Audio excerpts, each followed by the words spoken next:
Yo, man, what's up, man? You know what I'm saying, man?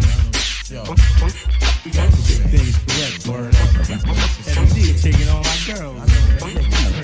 What's wrong with that, man? What's up, man? I don't like to see all my girls.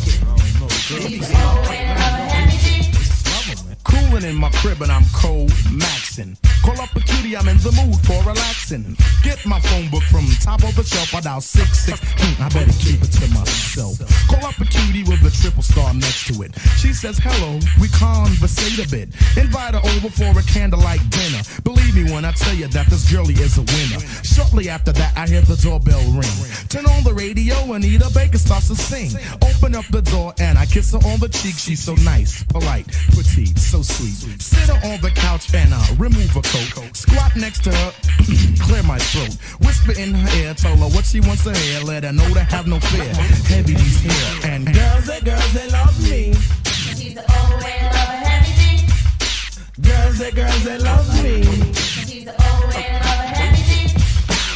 Take my hand, walk with me. I'm the imperial, overweight lover, MC Heavy D. Now that I've introduced myself correctly, do you have a moment to spend some time with me? Would you like a drink, maybe a pina colada, a strawberry daiquiri, some wine from Havana? It really doesn't matter, the choice is yours. And when you're through with your drink, we'll take a walk outdoors. Gaze at the stars, walk down the boardwalk. Sit by the beach and talk, lovers talk. Make a quick call on my cellular phone. Send for the limousine to pick us up and take us home.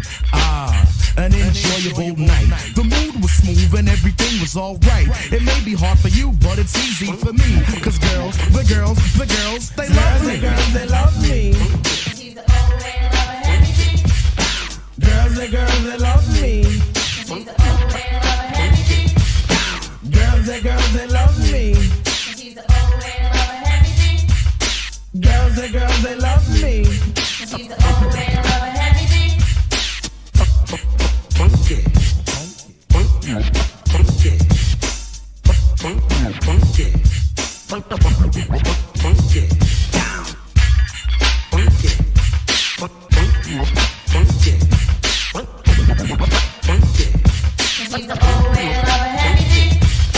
Me, Glenn, and Troy went to a disco. Pete Rockenseal Smooth was on stage drinking Cisco. Damien had his girl Michelle. Craig Boogie had a girl that I never seen before. Eddie F was home making a beat. Nick T was at the crib on 120 Shell Street. Tootie had a cutie that was dope. Damn. Groovy Lou, Quan, and Little Dow was cracking jokes. Grap had the dance floor packed.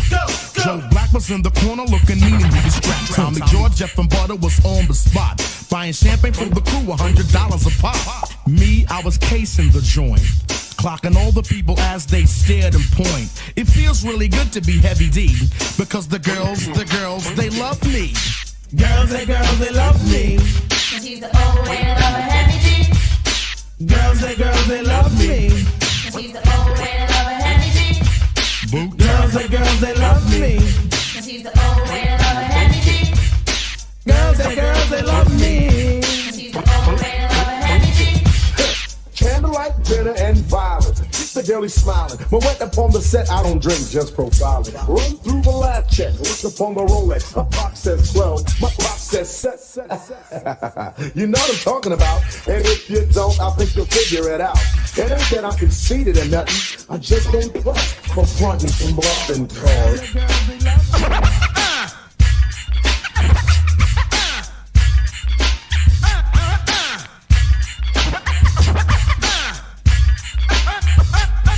She's the old way of a heavy D.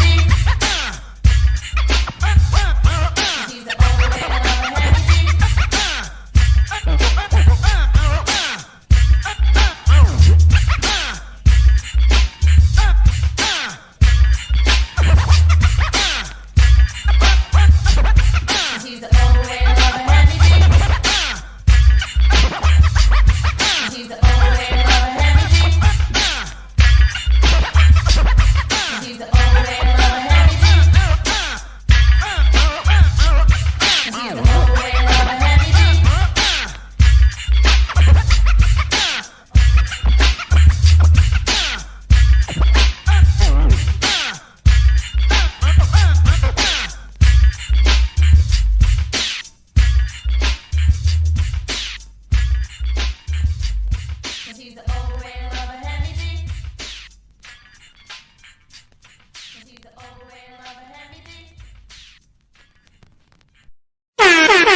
So, I typed a text to a girl I used to see, saying that I chose this cutie pie with whom I wanna be.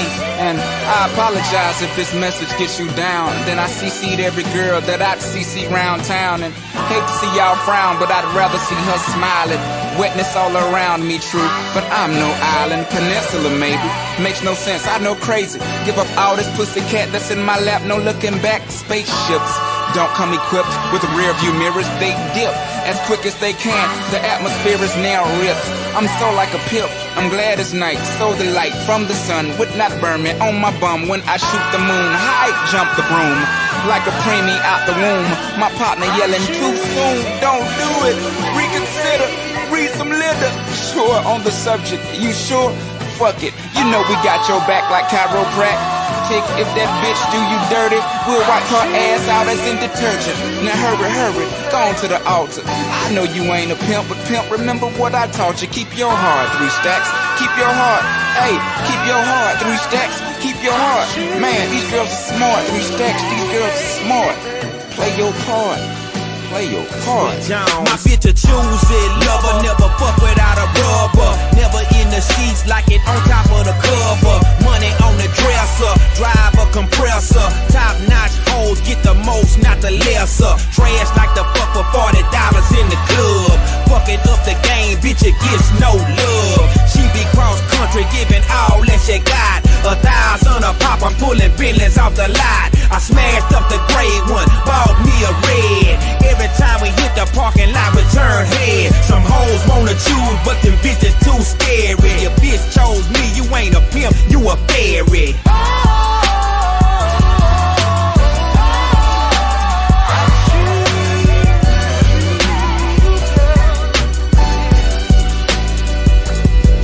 Baby, you been rolling solo, time to get down with the team. The grass is greener on that other side. If you know what I mean, I show you shit you never seen. The 7 wonders of the world. And I can make you the 8th if you wanna be my girl. I say my girl, I don't mean my woman, that ain't my style. Need a real street stalker, walk a green mile. We piling up the paper on the dining room table, cause you able to realize I'm the truth and not a fable. We rockin' Russian sable, keep that chiller on the rack. What I look like with some $1,000 shit up on my back. I'm a $1 million Mac, they need a $1 billion bitch. Put my pimpin' in your life, watch your daddy get rich. Easy as ABC, simple as 1, 2, 3. Get down with UGK, Pimp CBUNB. Cause what's a hoe with no pimp, and what's a pimp with no hoes? Don't be a lame, you know the game and how it goes. We try to get chose.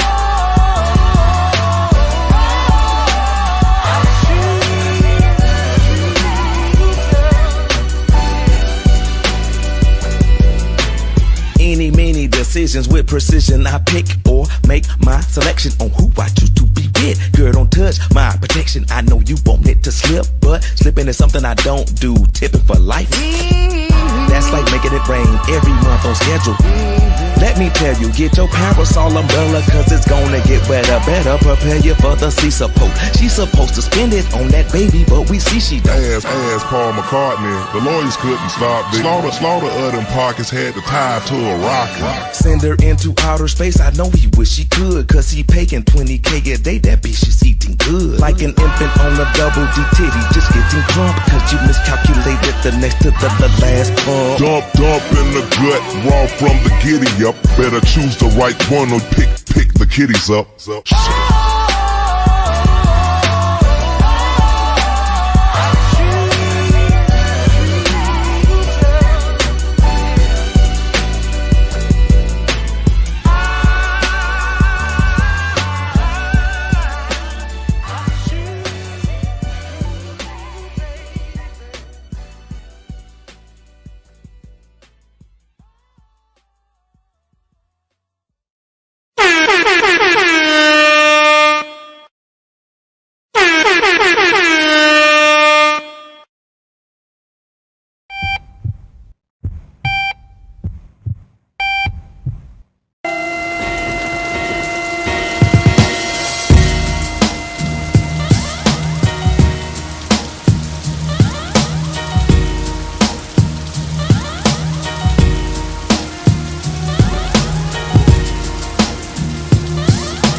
Alright? Peace and Black Power family. It's your boy Psychopath and your girl Renee. Black at you. You know what I mean? With another RBG pill show. What's really hood out there, family? Let's see. Let me get some ones out there. Let's make sure y'all can hear us clear. We should be good. Everything's looking like it's all right. But this is double check. Y'all know how we do. But yeah, let me get some shout outs too while I'm waiting.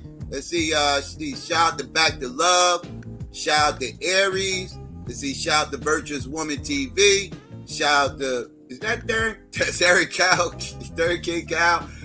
Each one teach one. What's good? Let's see. Ron, what's going on? Let's see. Who else came up in here? Nappy, what's going on? G24Ds, what's good? Maurice, what's going on? Maurice, don't get timed out up in there now. Be careful with that. H and Baz was good. Let's see, who else? Better Future was going on. New Marie was good. And let's see, Tate was going on. And yeah, shout out to everybody else out there might be listening come through. Rashid was good. Yeah, Renee, what's going on? How you tonight?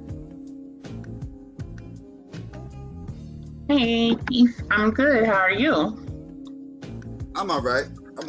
You know, got a show we've been wanting to get off our chest for a minute.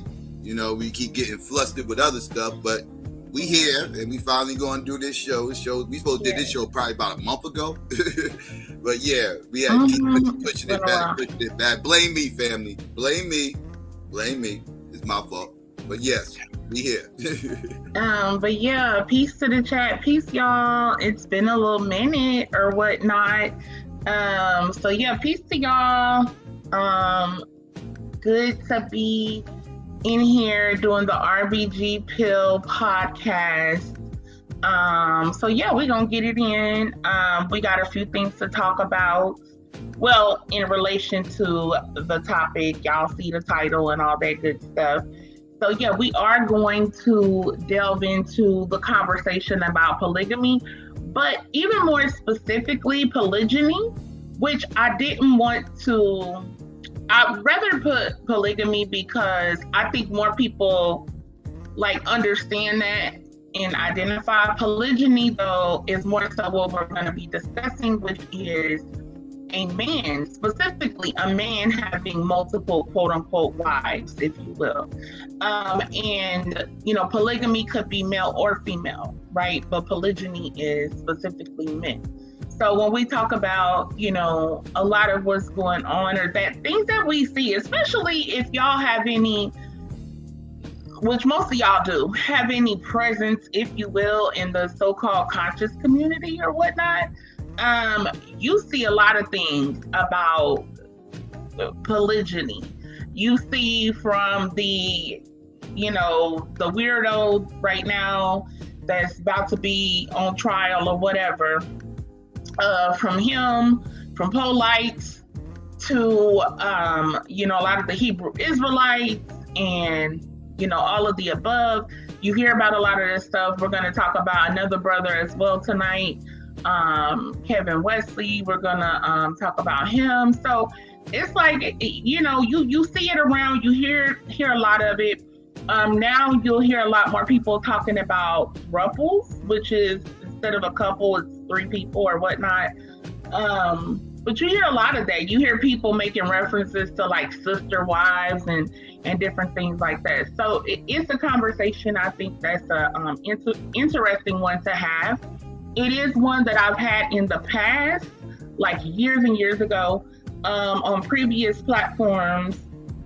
I remember, or a previous platform, we did some shows about it.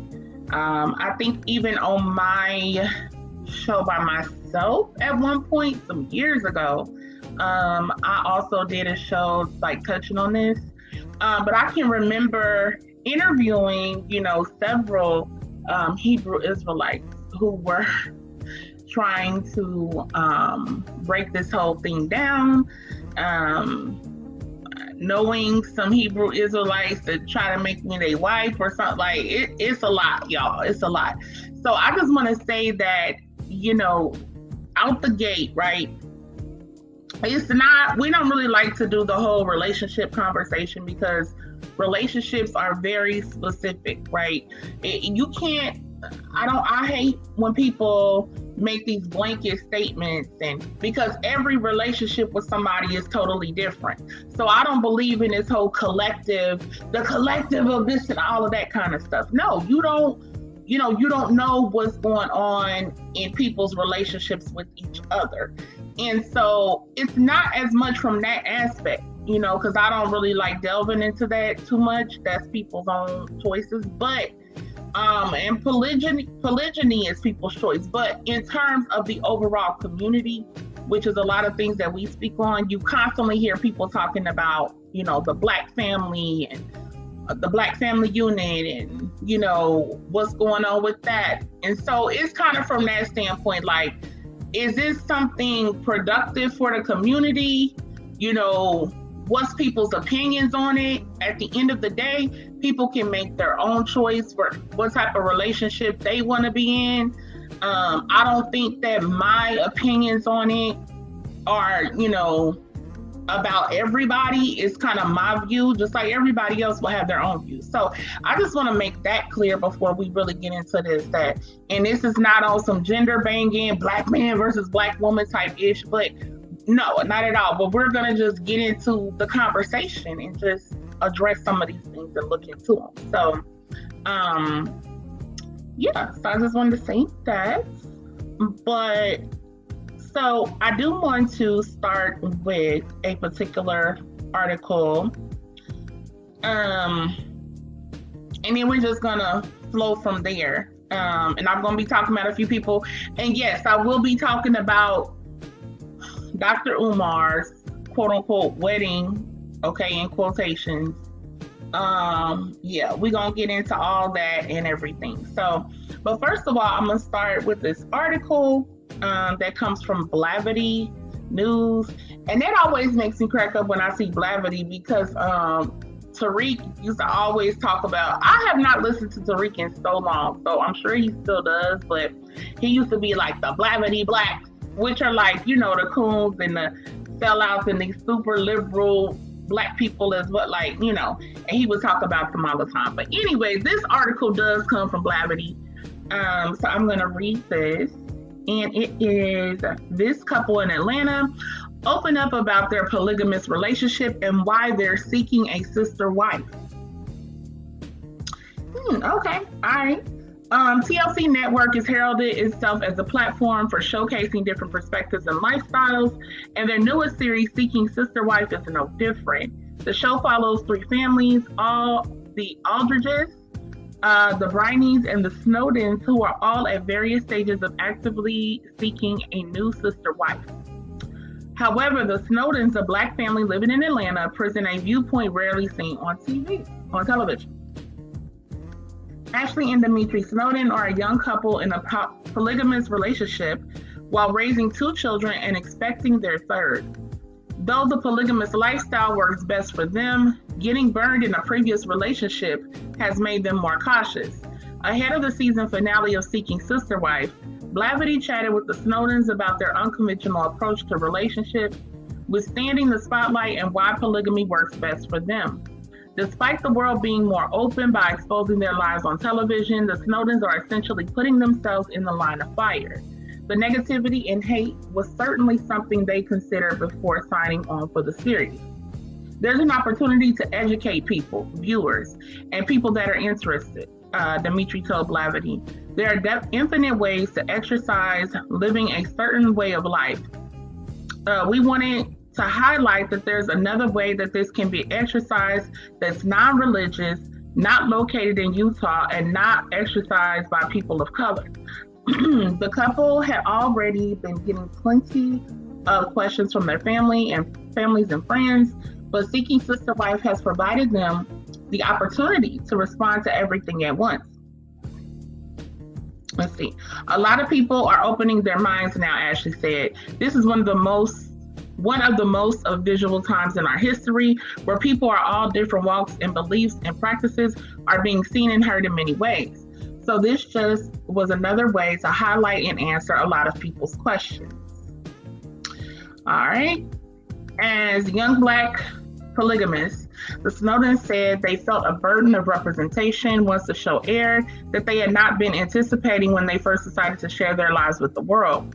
We really didn't understand the gravity around the fact that we'd be representing this subset of people.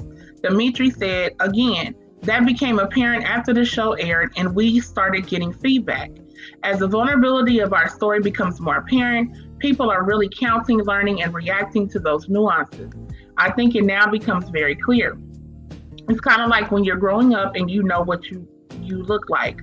Ashley added, you know who you are, but then someone else from the outside notices it and parrots that back to you. It's like we were Black and polygamous, but we didn't realize that other people will put us on a pedestal, if you will, and say that we represent the Black voice of polygamy.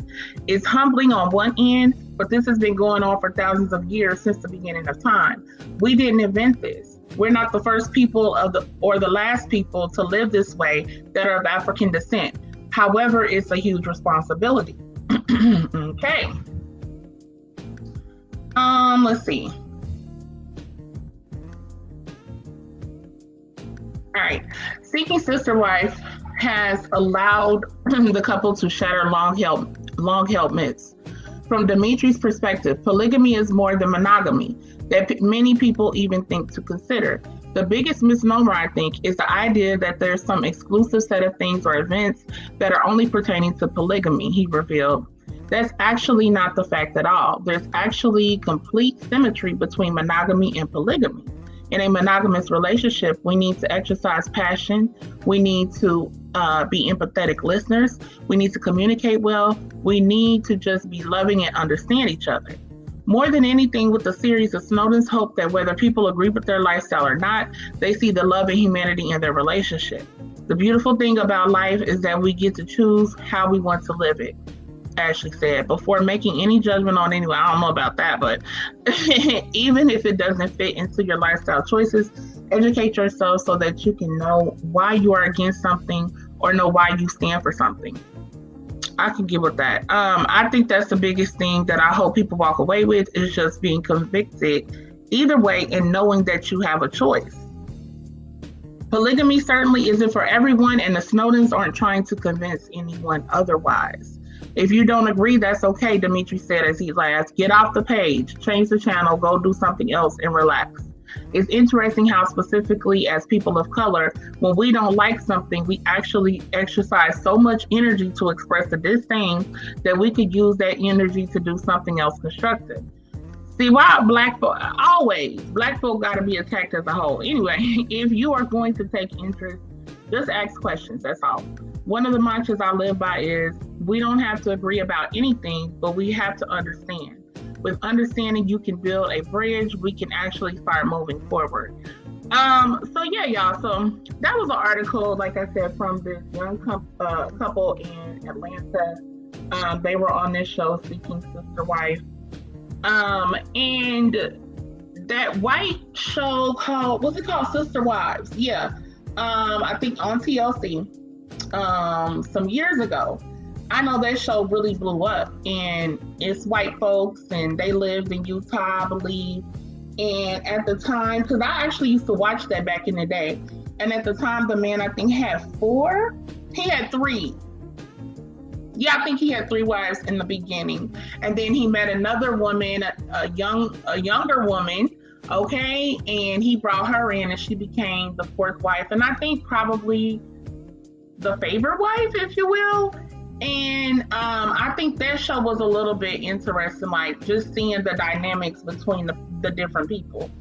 But yeah, so I wanted to just get that article in just to give a little foundation in terms of like, this is a popular conversation going on in social media right now. Yeah, this is definitely something that people are talking about. Next, I want to get into, since we heard that little part, right? I want to get into this brother, Kevin Wesley. And Psycho does have a video. I guess I'll read the article first, Psycho, and then you can play that clip. All right, because I wanted to get into this, right? So it's a brother named Kevin Wesley, and it's actually somebody that we wanted to interview years ago. Psycho, was it like 2017, 2018? Maybe 2018. Yeah, early when we first started doing our show together, we wanted to, it's at like 2016, 2017, early 2017. Yeah. Okay, so it was something like that. And the reason why this brother had made a lot of waves, because he was a former pastor. I believe he was a pastor, but he was formerly in the church, and heavy in the church. And he flipped, you know what I'm saying? He was like, this is all some bullshit. This is all some damn bullshit. Yep. He went viral because he was in the car riding. Wasn't he in the car? He was in his car or whatnot. Yeah, it was one of those cars. Today it would have been like a Instagram type stream or whatever, you know, like a Facebook stream or whatever. You know, everybody's getting in their car and just Yeah, he was in his car, you know, just driving or whatnot, and was just talking like basically denouncing all of that. You know what I'm saying? Basically saying it's all BS, you know, which is, y'all know how we feel over here. But basically saying like, this is all BS, breaking a lot of that stuff down, and he was done, right? So it was like, dang, you know, Psycho was like, yeah, that's what's up, you know, and I was like, that's what's up. Yeah, I wanted to interview him, like, I wanted to hear about his journey, you know what I mean? You know, so I wanted to interview him on some other shit, right? Like, you know, about his journey being a pastor, and all of a sudden becoming a non-believer and just denouncing all of it, right? Like, so I wanted to holler at him. He never got back to us though, unfortunately. But yeah, I know. Now I kind of see why, but never mind. Go ahead.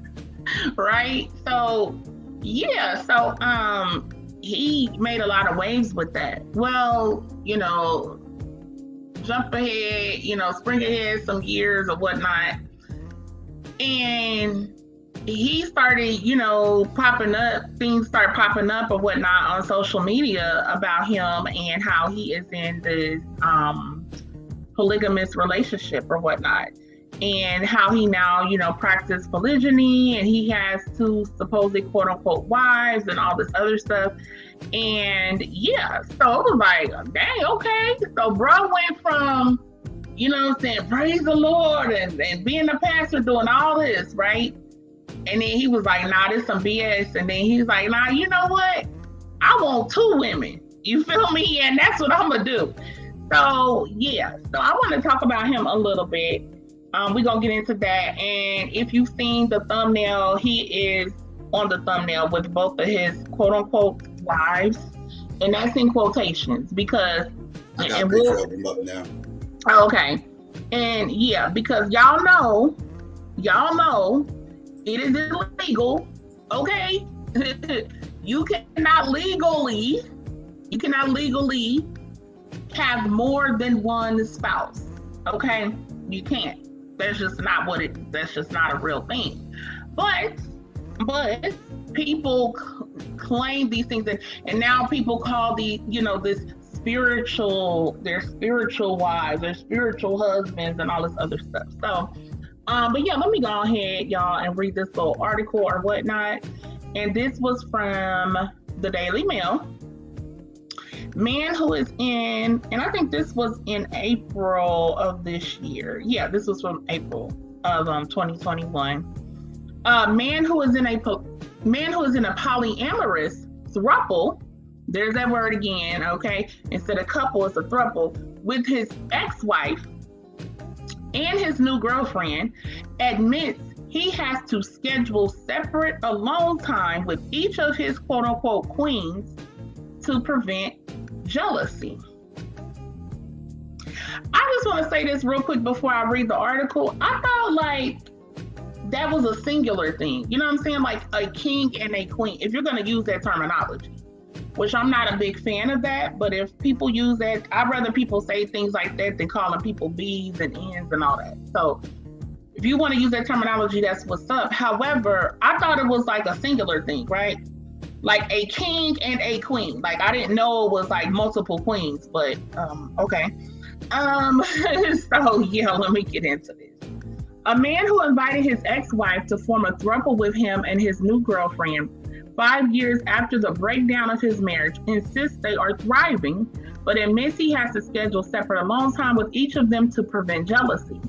Motivational speaker Kevin Wesley, 39, from North Carolina, met his ex-wife, artist Jamie Tenay, 39, at the church they both attended as teenagers, and they dated for 2 years. They were just 20 years old when they tied the knot.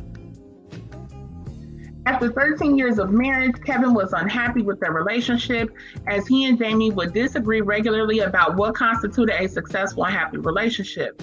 With Jamie's blessing, they decided to go their separate ways. Okay. Kevin met fellow life coach and motivational speaker Lacey LeBeau, 39 also, in 2020, 5 years after he and Jamie split. He soon made it clear to Lacey that he was looking to create a throuple with her and his ex-wife. When Lacey was previously approached to form a throuple, she declined the offer. However, she told Kevin that if she was going to be in a three-way relationship, she would only want it to be with him and Jamie. Kevin told Jamie that he wanted to be in a throuple after their marriage ended, and she was keen to give this potential new relationship a chance. He set up a date between Jamie and Lacey, allowing them to talk together alone. While both women are heterosexual, they immediately felt a strong platonic bond and knew that a throuple relationship with Kevin was something they both wanted. The trio began their relationship together in April of 2020. To prevent misunderstandings and jealousy, Jamie and Lacey have a set routine for when they spend time alone with Kevin. Jamie is with him every Monday and Tuesday, while Lacey pursues her life coaching.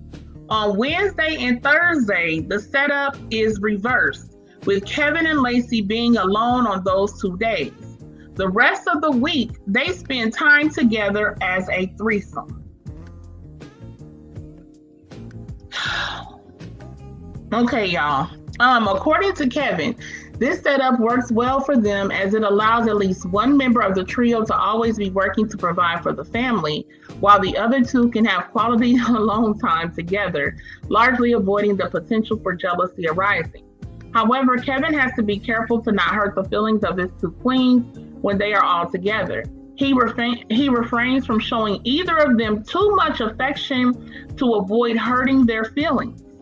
When in public, the trio often has people point and stare at them, with some parents even covering their children's eyes when they decide to hold hands. Some members of the throuple's families don't approve of their relationship, but they believe that these negative reactions are more of a reflection of society and its unwillingness to accept polyamorous relationships, as opposed to a problem with the love they share. Me and Jamie met through our church age 15 and started dating at about 18, Kevin said. We were married by the time we were 20 and were then married for 13 years. But I was always telling her how unhappy I was, and I think we had a very different idea of what an ideal marriage looked like. I told Jamie that I wanted to bring an end to our relationship, and she gave me her permission, so we parted ways. Let's see. When Lacey and I met, I was already talking to Jamie about a poly lifestyle, because even back then, I wanted to pursue this lifestyle, and Jamie had been thinking the same for a while before. Lacey told me that if she was going to be in a triad relationship, she would only really want to do this with Jamie. I had dated women after me and Jamie separated that were happy with the idea of being poly, but refused to do it with Jamie because in their mind, Jamie had history with me. They thought that they would be coming in lacking power or feeling like they don't have something Jamie does. So it was amazing to have someone who was completely on the same page as me and wanted the same thing. It felt like it was meant to be. They arranged to meet together without me because I didn't want me being there to shape how they saw each other. They are both heterosexual, so their relationship is purely platonic, but they hit it off right away and it was magical. I don't believe that. I don't believe that. I don't believe that. We all immediately knew that we wanted to work to make this thing happen. We have found a system that works for us, in which myself and Jamie spend Monday and Tuesday together alone, while Lacey works on manifesting. I hate that whole manifestation crap. It's a bunch of BS. Her career as a motivational speaker. And then on Wednesday and Thursday, me and Lacey are together while Jamie focuses on her business. We all then spend the rest of the week together, but I have to work and travel at the weekend as a motivational speaker. In this way, we are always constantly providing for one another and building the lives we want to live without having to rely on working for anybody else. The responses we get from people when they see we're in a poly relationship are mixed.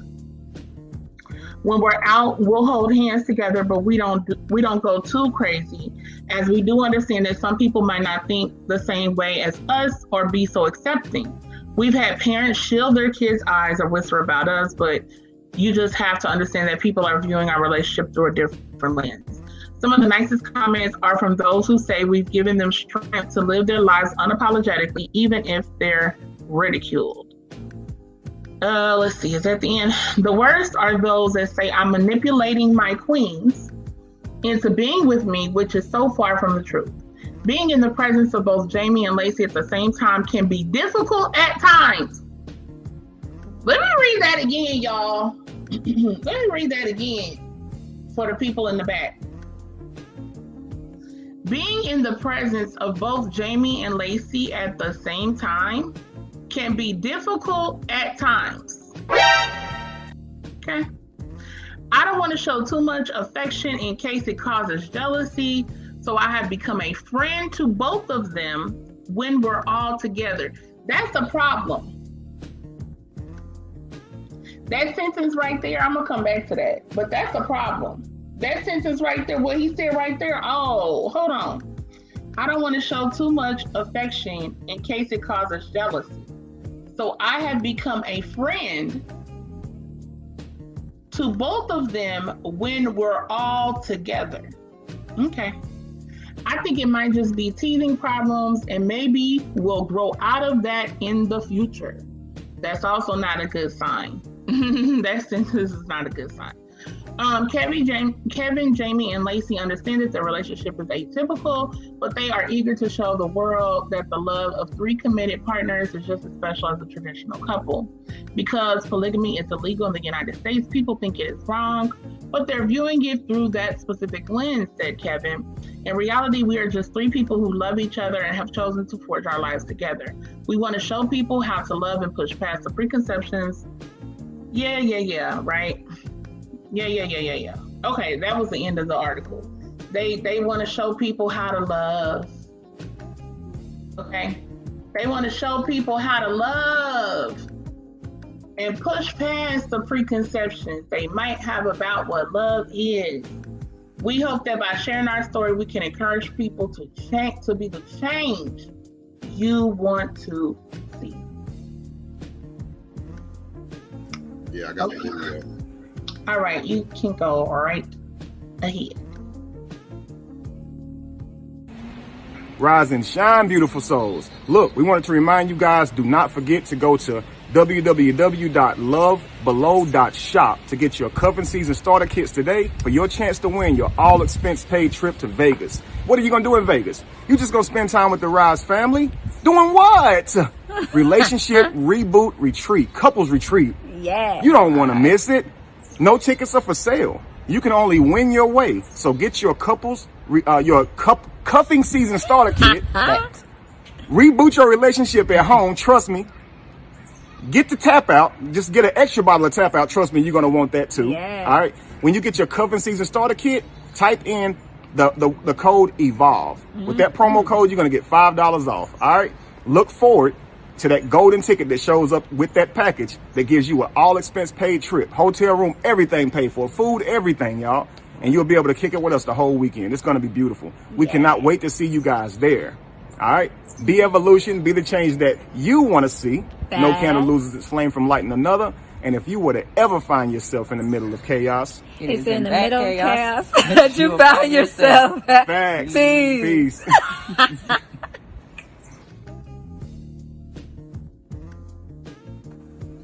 And there y'all go, family. And there y'all go. You know, y'all got to hear from the throuple for yourselves. Know what I mean? You know, beautiful sisters he's with. Know what I mean? I'm not sure which one is the wife. Well, the ex-wife. It's a weird dynamic if you read the timeline when I just had it up. You know, with the, you know, he's with the ex-wife, or one of them's actually his ex-wife, which is weird. You're in a throuple with your ex-wife and your new girlfriend? It's a little weird. Wait. So she's your ex-wife, but y'all still together. And y'all still together with somebody else in the bedroom with you. My bad, no. They're not in the same bedroom. Because they separate half the week. Well, at least 3 days, what is it? 3 days with one wife, 3 days with the other, and then like one day they all together. It's like, you know, on Sunday they all hook up. I don't know, whatever dynamic they got going on, I don't know. You know, it's only 7 days in a week, so I mean, it gotta be a 3-3-1 or 2-2-4, because he said he spends multiple days with each one, so it's either a 2-2-4 or a 3-3-1.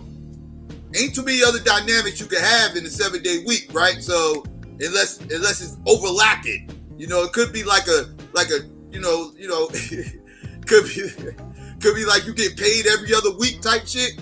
You know what I'm saying? So if that's the case, then you got more things, you know, you can play around with it a little bit more as far as the numbers and shit. You know what I'm saying? You know, then you can go 4, and then what is it? I'm lost. Then a 6, right?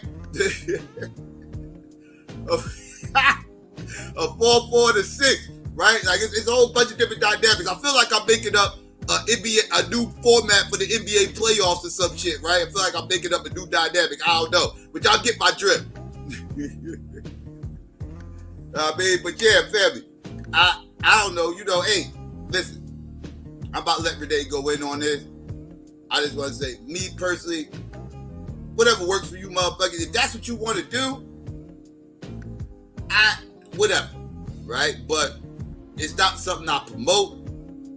It's not something that I feel like is going to really work for the same reasons Renee just read in the article and the dynamics that I just, you know, laid out. You know, I think it's hard that it's going. I don't really think that something that is going to work long term, right?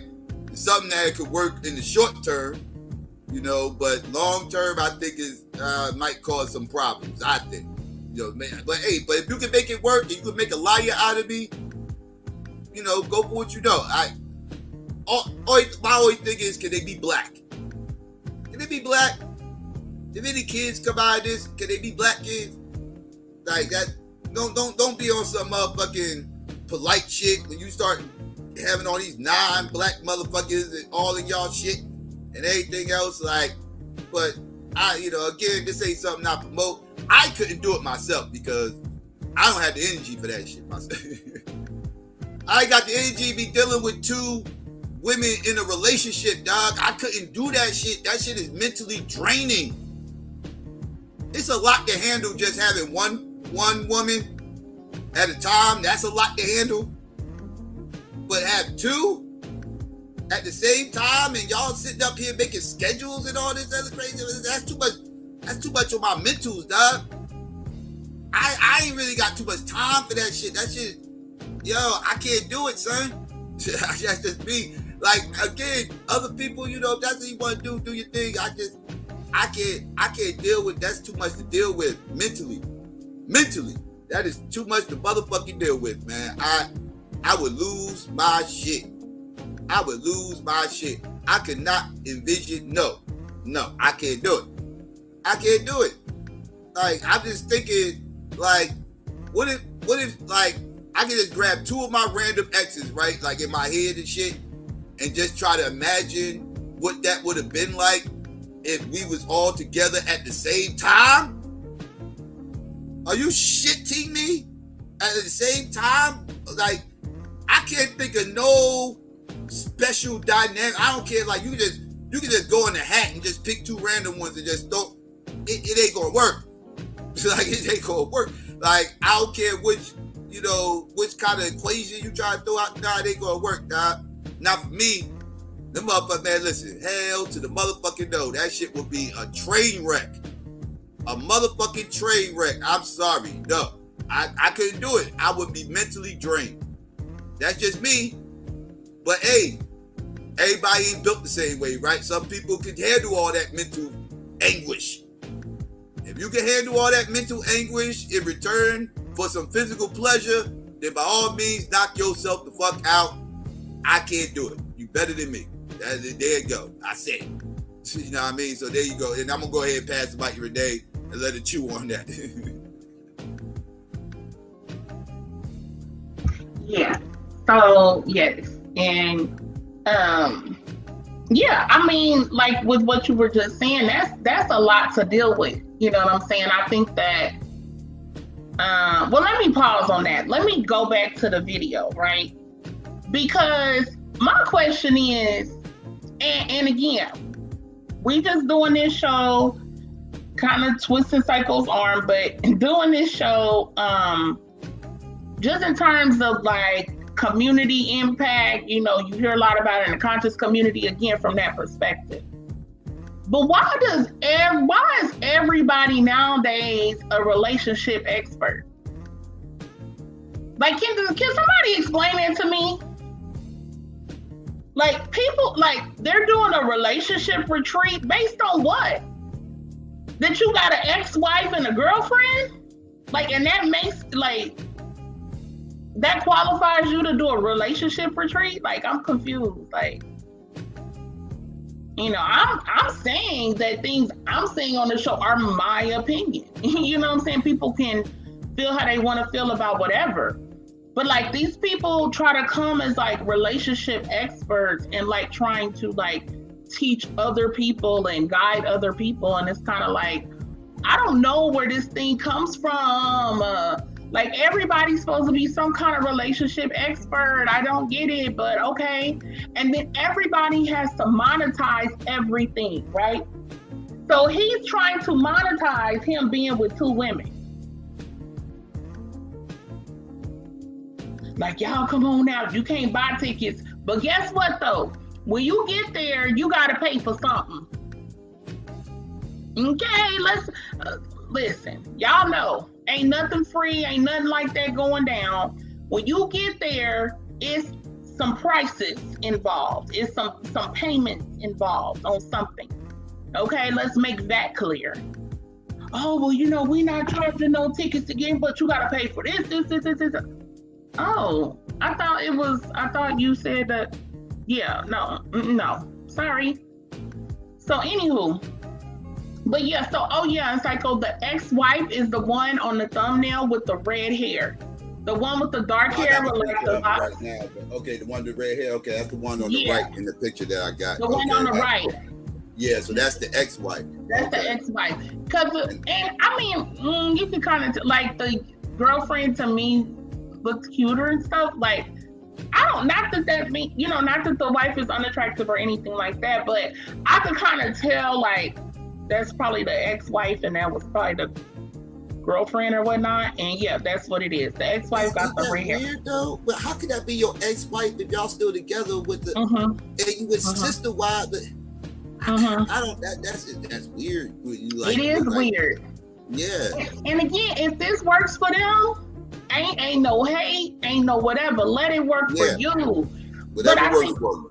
Exactly, whatever works for you. But I do think it's some things that should be discussed. You feel me? It is some elements of it that might need to be examined, and people have to choose what's right for them. Now, like I said, it was a few comments that he made in the article that really kind of was like red red flags, in my opinion. Again, my opinion, were some red flags. Okay, so I'm gonna go back. So when he said, I don't want to show too much affection in case it causes jealousy, so I have become a friend to both of them when we're all together. Now, the reason why I said, oh yeah, because he said being in the presence of both Jamie and Lacey at the same time can be difficult at times. Why is it difficult? Like, why would that be difficult, right? Y'all supposed to be this throuple, y'all all together. Why is it difficult for you to be in the presence of both women? Because if that's the case, then that's something uncomfortable, right? That wouldn't be something pleasurable. But let me tell you something. When he said it can be difficult at times, what he's referring to is the times when they're not having sex. When he said being in the presence of both Jamie and Lacey at the same time can be difficult at times, it's difficult when it ain't going down. And listen, okay, I don't even really want to say this person's name because this person, I found out later some very sick things about this person. And I'm not trying to attribute that to people in any type of dynamic, but it was a Hebrew Israelite. Some of y'all may be familiar with, named Nasi Yashavel. I found out that he did some things or had some possible charges or something going on. But anywho, this was probably in 2015 for sure. No, I can't say for sure. It was no later than 2016, y'all. Okay, so it was within that time period. But more than likely it was in 2015 because it was before me and Psycho started actually doing our show like together regularly. And I interviewed him back when I had my show on The Rundown with Renee on Blog Talk. And so I ended up actually interviewing him before, and I interviewed his, quote, 2 wives, right? So he had 2 wives. He had the one that he was with originally. The woman, she was the older one. She was with him from ground zero, basically. And they had been together for like 12 or 13 years. Then it was the other woman who was a younger woman, and she had been with them for going on 4 years. I think it was 3 and some change. She had recently had twins with him. And, so she had twins with him. And the first wife had like 3 children with him, something like that. And the second wife also had a child from a previous marriage. She was married to, I believe, another Hebrew Israelite that he knew or something. Y'all, okay? Anywho, so I interviewed the women because he's like, well, I want you to interview my quote unquote wives because I want you to, be able to ask them the questions you have and different things like that. And so the interview was actually really good, like in terms of like we were vibing and everything. They were really cool. And I asked them, real questions. And yeah, I asked them like, are y'all, not to get it, because they said nothing was off limits. They said I could ask them all the questions, y'all. And so people want to know, okay, inquiring minds want to know, like, so does it go down like, is that what this is? Like y'all are bisexual or what's going on or this or that? Oh, no. Then he said the way they did it was he has a room and they rotate out of his room. Okay, so I believe they all lived in one house is what they told me. And so that the women had a bedroom and, all the children had their rooms. The women had a bedroom and he had a bedroom. And so whatever woman, it was her time, they would rotate out of his bed, basically. Okay. We talked about what about monthly visitors? How does that work? What's the deal on that? Because sometimes, I mean, it was believed. I think they kind of said this is not true anymore, but that women tend to sync up when they're around each other or whatnot. But we discussed that, you know, all kinds of things. And so they were like, we have date nights, we have scheduled date night, you know, where this quote unquote wife is with him. They go out these days and the other one is with the children and this, that, and then and they were just making it this rosy, wonderful, happy picture. And, you know, I was, you know, divorced and, you know, he came into my life and I got with him and this, that, and the other, and all of these great things. Later to find out some other things was going on and whatnot. But yeah, so so I have spoken to women who actually live this life. And I asked the older wife, like, well, how did you feel like, you know, a younger woman coming in? Like, and she was like, oh, I was in support of it. I was all for it because she could help me with the children and this, that, and the other. But, and see, this is my thing, right? Because I've heard people say a lot of different arguments in support of it in terms of like what's going on in the community. And they'll say things like, it's a lot of single mothers and, you know, those women need like, you know, male figures for their children's lives and, you know, all that kind of stuff, right? And being a village and all this. And my thing is just that, do you have to have sex with the person to help them? Like, you know what I mean? And I remember interviewing one of these guys and asking him that. I can't remember who it was, but he was giving me that whole breakdown and, well, this, that, and the other. I don't know if it was Gorilla Hebrew or something. I can't remember who it was because I've interviewed all these guys. But it was one of them. And he was telling me this and that and the other. And I'm like, okay, he was painting this rosy picture and we helping the community and we is coming together and working. This is what Black people need and blah, blah, blah. And I'm like, okay, so why do you have to have sex to help her? Like, what does that part have to do with it? You know what I'm saying? And then he was like, well, because women need love. You know, women need love and women need intimacy and this, that, and the other. And I'm like, okay, you know, which is real, but it's like, how intimate is that though? Because you're sharing this man. And then there's Captain Tazariot. Shout out to Captain Tazariot. You know, much respect to him. Me and him go way back as well. I interview him as well. In fact, he was the first person I ever interview on this topic and I was so green to this. Like, I had no idea about some, not all, but some of the Hebrew Israelites who I think is some of them from the camps or whatnot who subscribe to this. So, and he was telling me, well, they have different homes and this and that. And so I said, y'all, this was crazy, right? I said, and no disrespect, but at the time, again, I didn't know none of this. This was 2015 or 2014. I think this was actually 2014. And I was like, okay, so this was like 7 years ago. I was like, okay, so if they in different homes and everything, you go from home to home or whatnot, I was like, ain't they kind of like pimping or like, ain't that? Because he was like, yeah, the women, they work, they do this, they do that, and they have different homes and different places.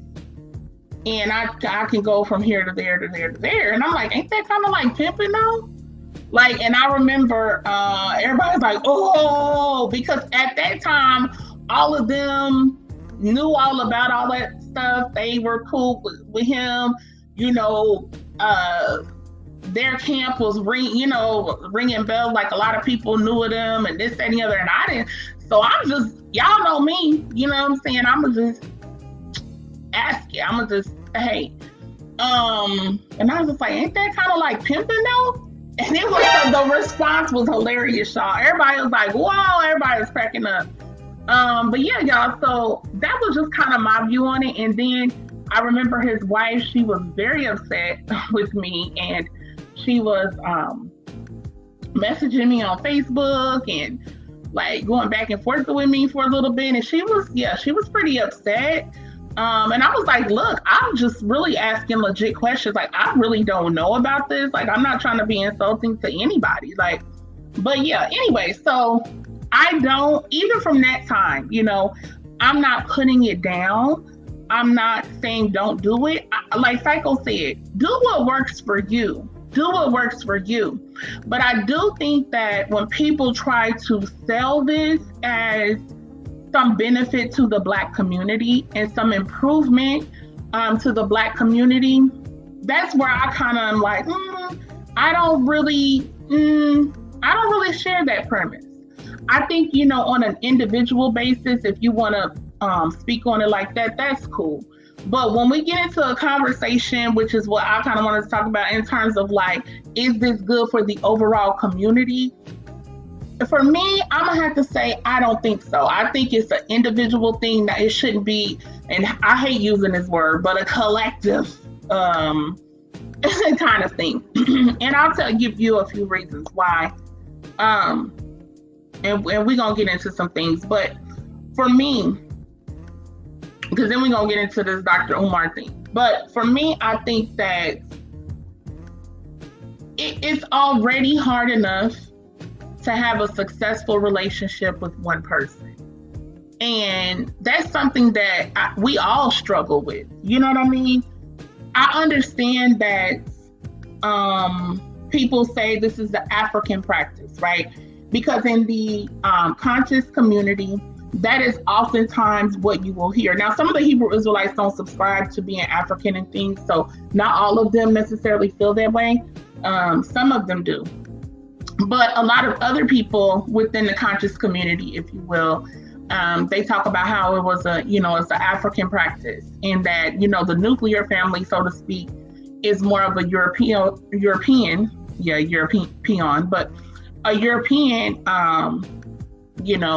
ideology. That's more so what they established.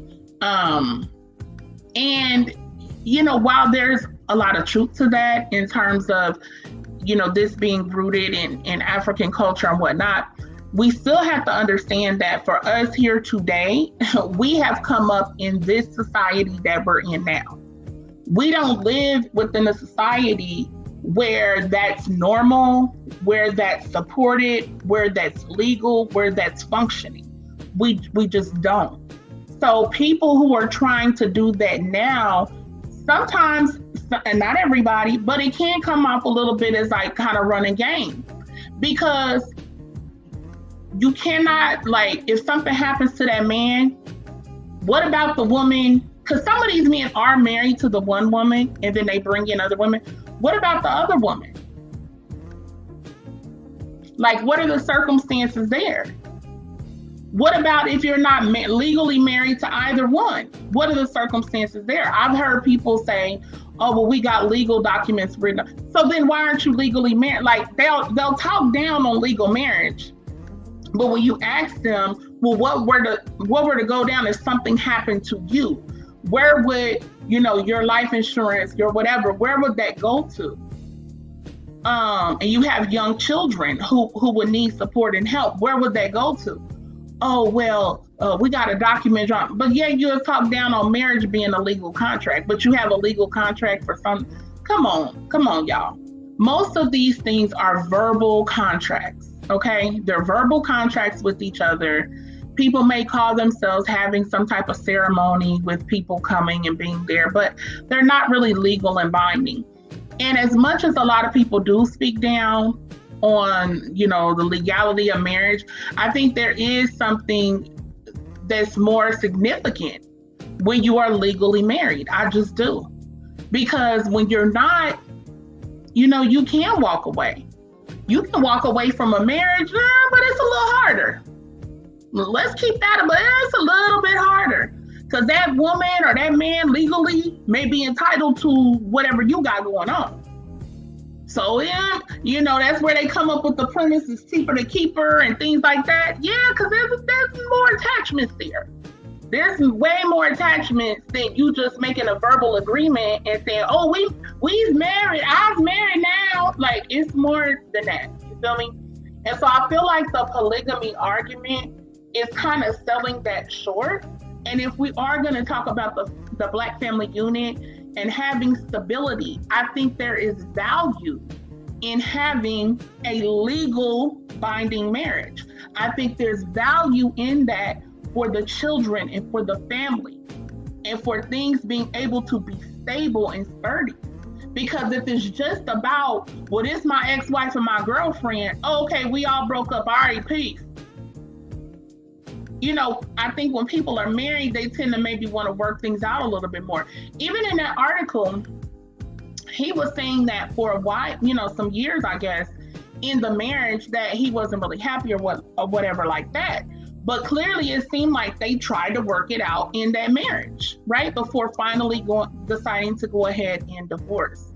So I think that there just is more that has to be addressed when people are legally married. So I find that to be one of the problems in this whole thing.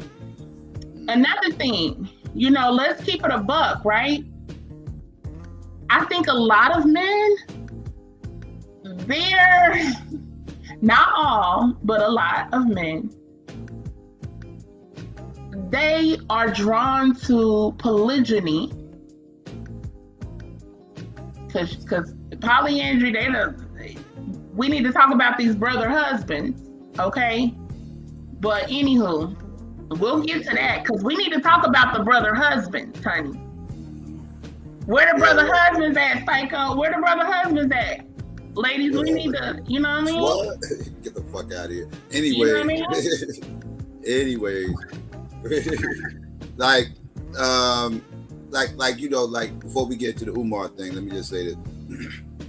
Like, I know I've said this a few times on here before. I know people who have been in these polygamous relationships, right? One person in particular that I know, this dude is, last I checked, he was still in his polygamous relationship. I haven't seen him in years. So I don't know if he's currently still in it right now, but he was in it for quite some time. And he was still in it up to the last time I saw him, which was about 5-6 years ago. Somewhere around then, I think when my man died, that was the last time I saw him. He was still involved. This is like 2015. So yeah. And he made his work for a while. I'm gonna tell you, this motherfucker, it's true story. True story. We was coming up. He was the dude. He was this guy. And dudes go up to. He was the guy that said, when I get older, I want to be a pimp. True story. True story. He loved the black exploitation movies.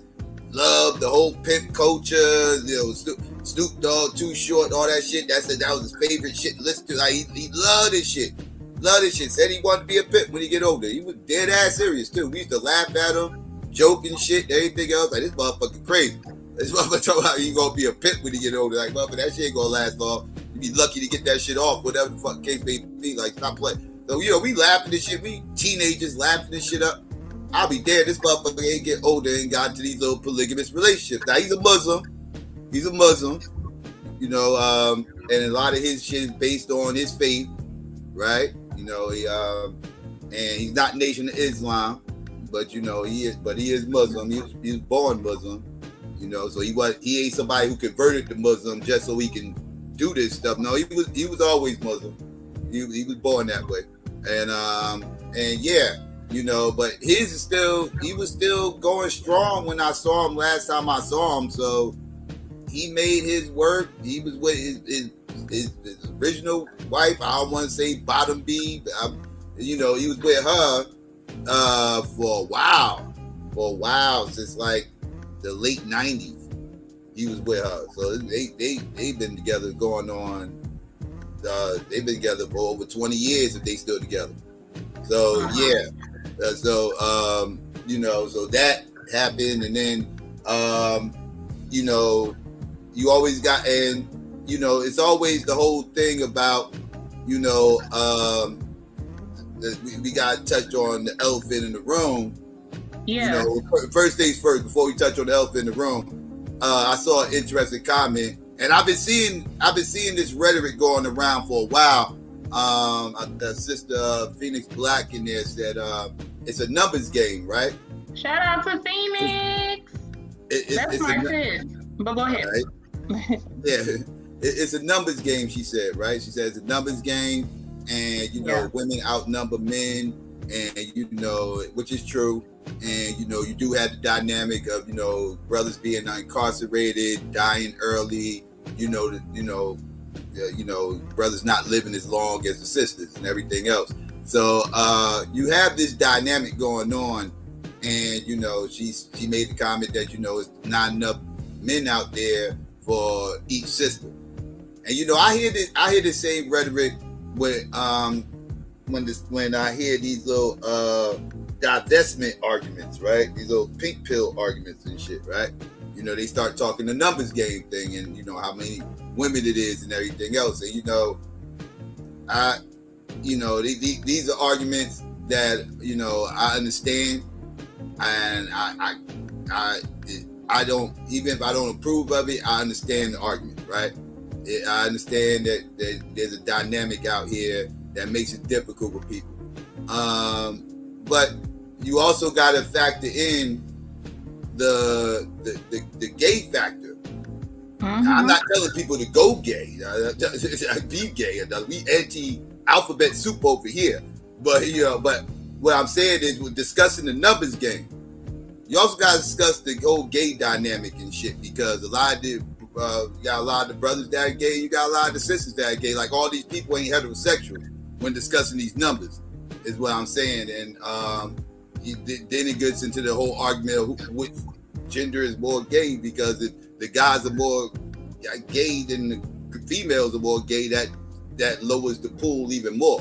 Right. You know, and so I understand that dynamic and everything else, and it's like, you know, it's hard to push back on that, you know. So, you know, it's something I think we just got to touch deeper in detail, and really, you know, look into that and everything, because I hear these arguments about, you know, the numbers and everything a lot, and you know, a lot of people, you know, that's the basis of why they doing what they doing, as far as relationship wise or whatever. It's based on these numbers that we're talking about. So I think we should touch on that one day, just on a complete level, because that's too much to peel back on. This really, for real right now. But and then you got the bisexual thing. Let's touch the elephant in the room, right? The threesome thing, right?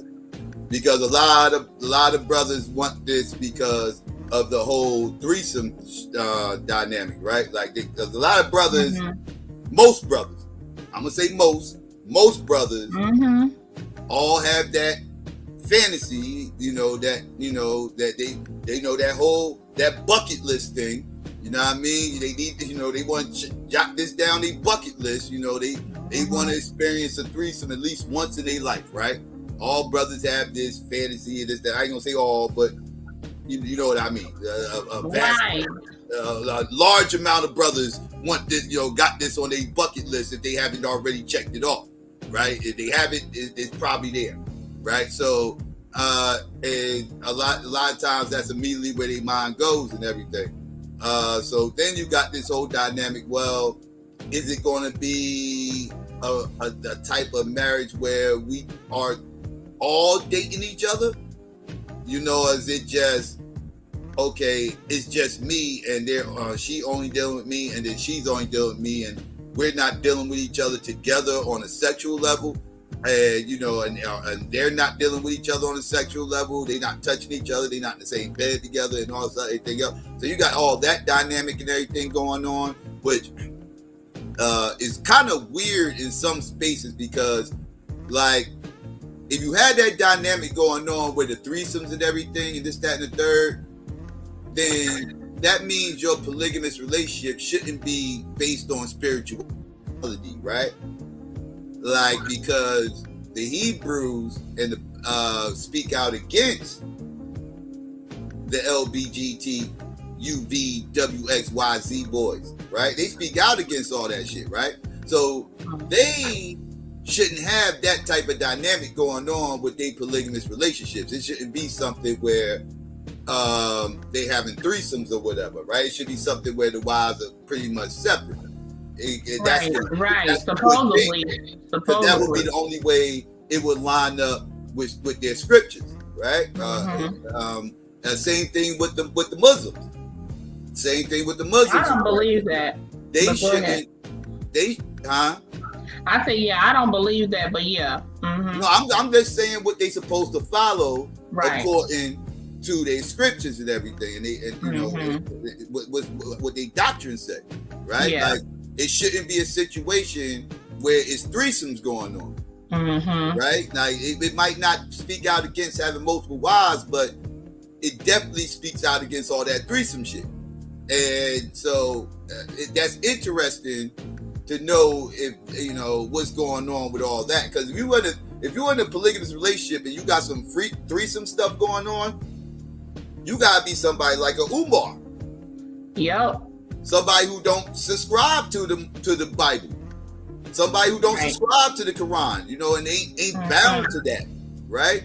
Like you gonna have to be like a polite or something like that. You know, somebody who ain't bound to any doctrines or anything. That's the only way you can even entertain having threesomes within your polygamous, having threesomes at all, to be honest with you. Like that ain't even just polygamous, because you ain't gotta be in a polygamous relationship to have a threesome. You know what I mean? Like you can just have a threesome, like you know. So you y'all get what I'm saying, right? So yeah, so you know, you got all these different dynamics going on that I find interesting, and you know, when you really look at it and everything, and how this stuff works, and how people attempt to make it work, and does it line up with their worldview, aka spirituality and everything else. You know? But yeah, my bad. You wanted to say something else today before we move to Umar? Yeah, yeah. I mean, a lot of people don't want to really address the elephant in the room thing in terms of the sexual aspect. I think that's what motivates a lot of men to want to do polygamy. And not all of them, for sure. You know, you may have some men who really do have some, because you will often hear, and I think somebody said in the chat earlier, they will often say nation building, right? You know, he wants to build a nation with his self and then these other women, right? So, you know, and maybe some people really are legitimate, you know, with that particular mindset. But I think that for a significant number of men, I think it's enticing sexually to think that either A, I can get down with threesomes on the regular, and or B, I can hop back and forth between women. I can sleep with different women different days, and everybody is still supposed to be cool, and I ain't gotta, you know what I'm saying, be juggling like a line over here or saying this over there or doing this over there. I can be more open with it, and I can rock with her tonight and rock with her in the afternoon, and then I could be what, you know what I'm saying? So they have more of a variety of women to choose from sexually. So I think that is, you know, we got to keep that a buck. And then I'm gonna tell y'all what I think some women, not all women, but some women's motivation is. But I think that is a lot of men, not all. But I think that's a lot of men's motivation for polygyny is sex. That's something that, you know, okay. And then in terms of like the women, because let me say this, like Psycho was saying earlier, most men, you know, women, we can be moody. Not me, but most women, you heard me? Yeah, you heard me. But anyway, most women, you know, not me, of course, but most women can be moody, you know. Most women, we can, you know, sometimes we can be demanding, not me. You know, women, we can be, you know, a lot, you know, sometimes, you know.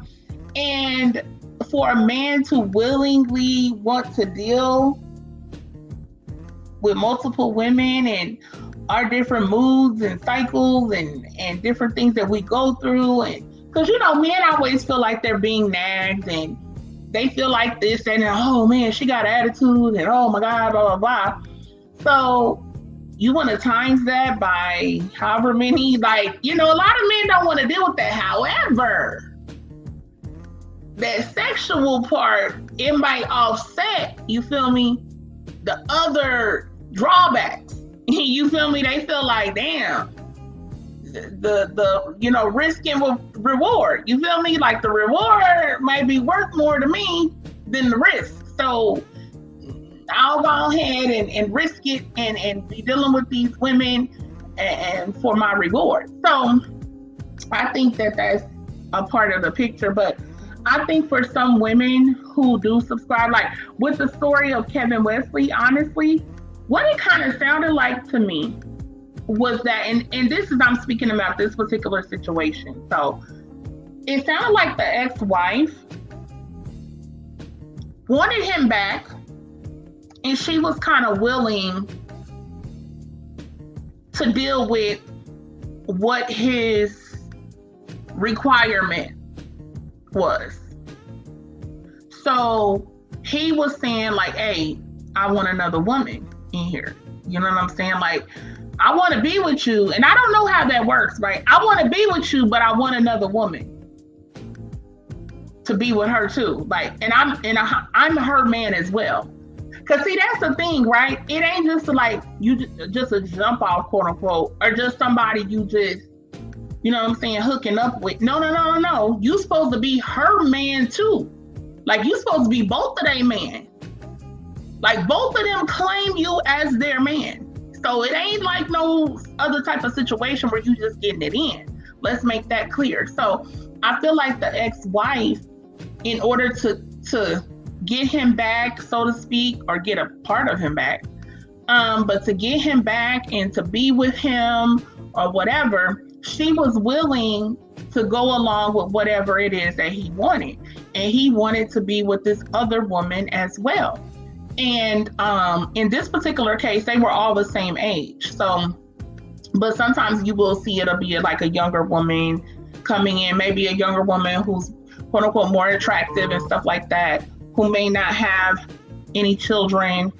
And sometimes they do have other children, but sometimes you see that dynamic. So anyway, I think that women, sometimes Black women, and I'm gonna just say this and then we can move on to Umar. I think sometimes that Black women, because we do hear a lot about Black men, like about statistics and everything, because there are 88, and this was of 2019, in this article I was looking at from southerndigest.com, that there's 88 Black men for every 100 Black women.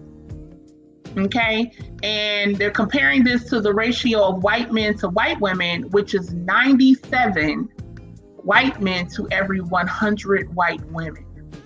Like, you know, that's a little, that's a little sting, that's a little tough. 88 Black men to 100 every 100 Black women. There are 97 white men to every 100 white women. So there is an imbalance there. And yes, when you start factoring in like people, men who are Black men who are gay, Black men who are in interracial relationships, you know, different elements like that, you know, the numbers are going to go down even more in terms of available Black men, like in the dating pool. But let's also be clear, like that 100 Black women, not all of those women are, you know what I'm saying? You want to have a lot of women that might be lesbians, some women who just don't want to be in relationships or be married. Some women who are swirlers, they want white zaddy, whoever else. So you will have those type of elements as well, but that is a big disparity. Like when you look at the white ratio, yeah, it really highlights it even more. So I get that, you know, and so I feel like a lot of Black women have like a scarcity mindset because of that, because we know, you know, that there's more Black women to Black than Black men. So we have some Black women have a scarcity mindset, so they're willing to go along with whatever he says just to stay with him, just to quote have a man, just to be with him. Okay, he want another woman. Damn. Okay, fine. Okay, I'm down with it. All right, cool. Okay, it's another woman. Okay, yeah, that's all right. That's cool. And but what if that's what both of the women want?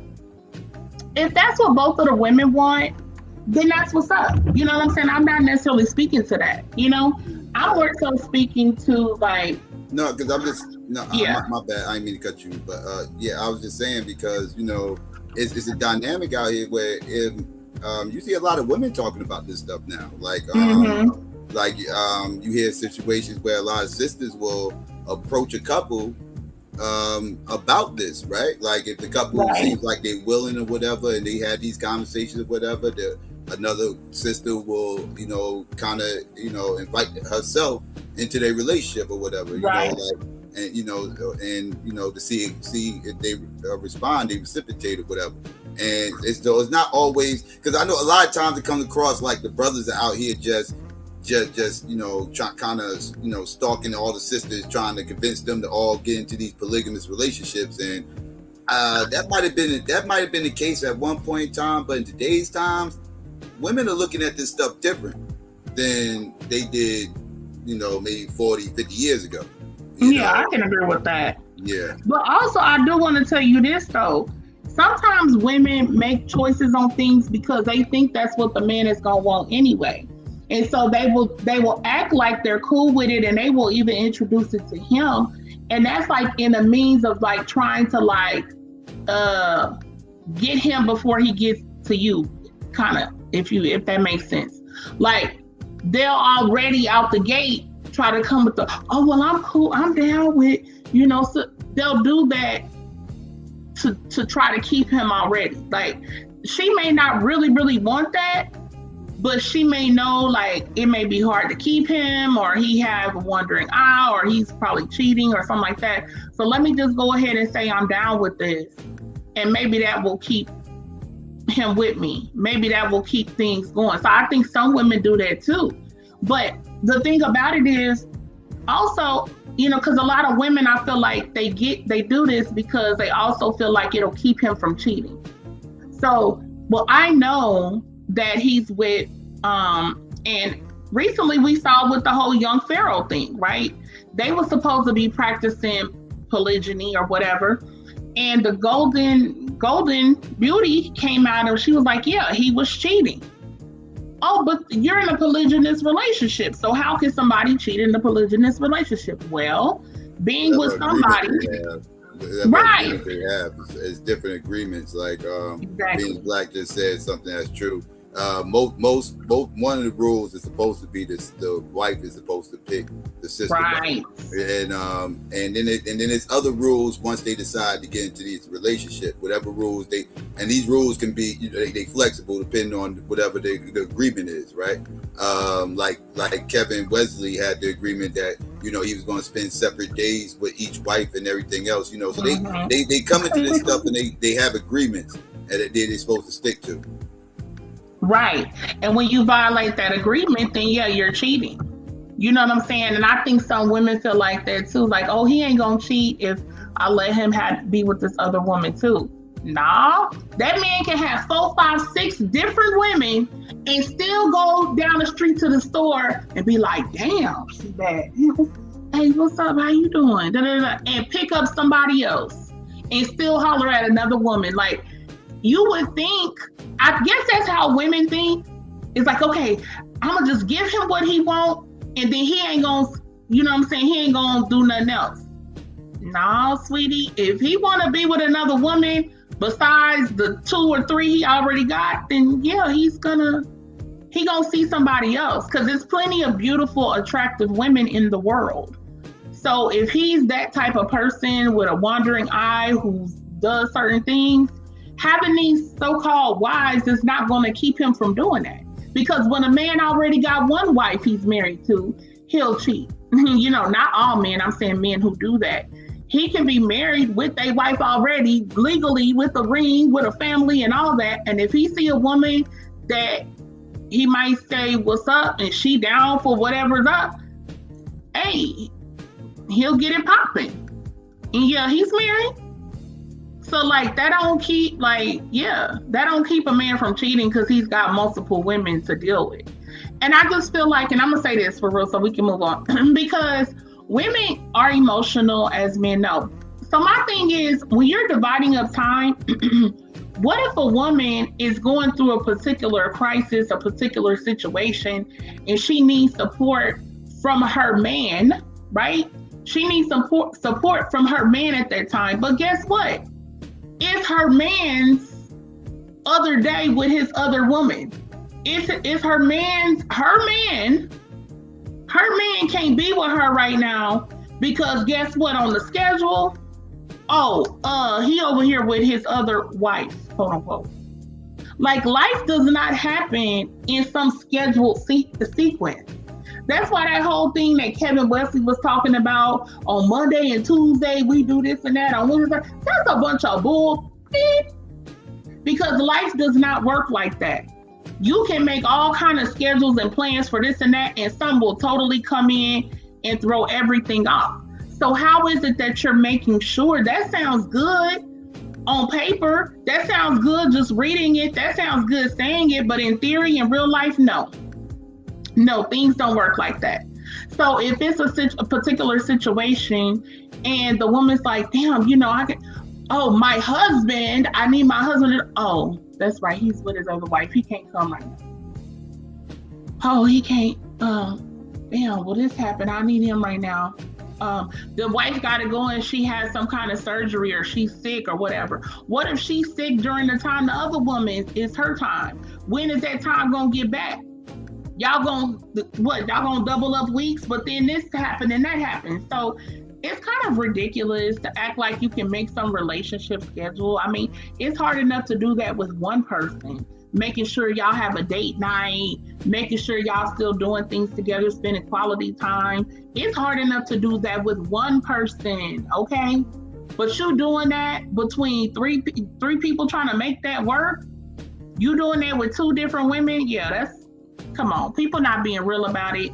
And I'm gonna just say this, I don't see that relationship lasting that long. And not that I don't wish it is, I wish them happiness and I wish for their relationship to flourish, because if that's what they want, that's what's up.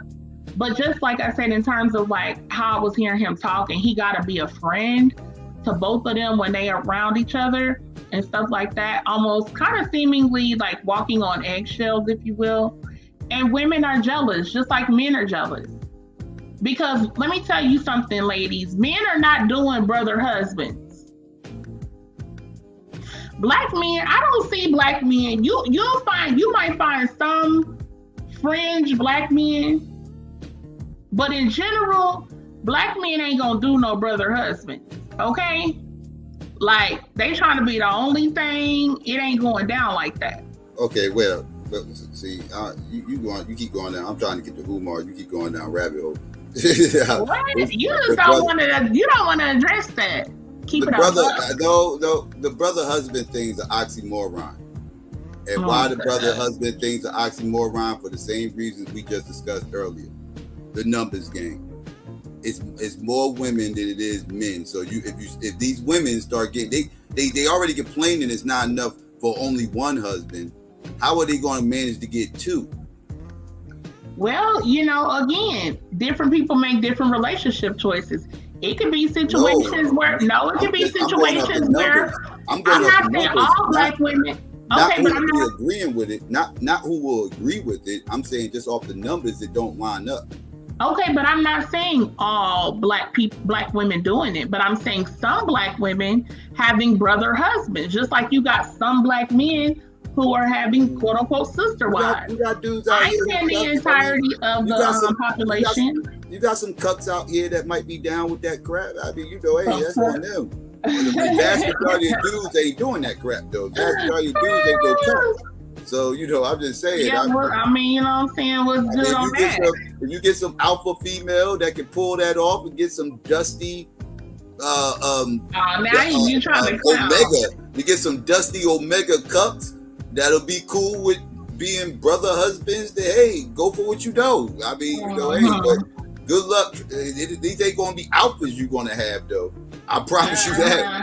These are not gonna be alpha men. You ain't gonna have two alphas as no motherfucking brother husbands. I promise you that. These gonna be some omega, dusty, hobo, what they call them, hobosexuals.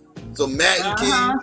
Some Madden Kings that's living off you and shit. Yeah, they might be cool with that shit, you know, because they depending on women and let's get to Umar because we going down rabbit holes that I ain't ready. I want to get to Umar before we start getting to Psycho didn't even want to talk about this, and he hates the brother husband. He hates that phrase even. But yeah, let's go ahead and get to. Yeah, don't get me started with that. Umar, he hates it, y'all. He hates it.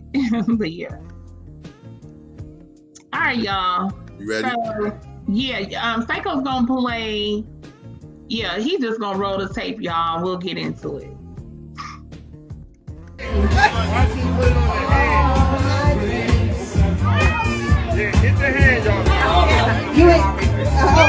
have the reception already. We did it backwards. That's right.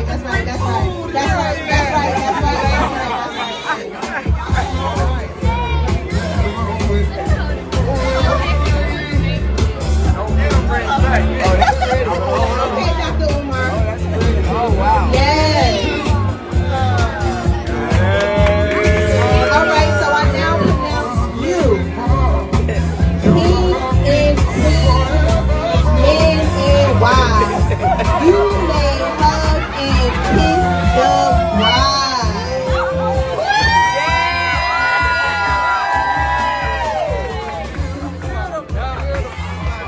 That's beautiful. All right, y'all. Lucky. That's right. We got lucky.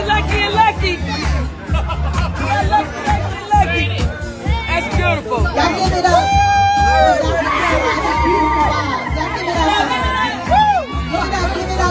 Give it up.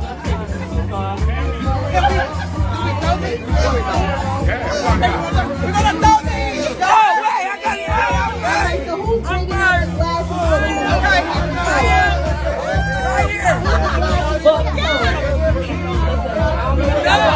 No, right here. Wait a minute. Hold up. I need everybody to back up just a little bit. Back up just a little bit. Because our queens are going to toss the bouquet. And whoever catches it, they be the next Mrs. Umar. Everybody back up just a little bit.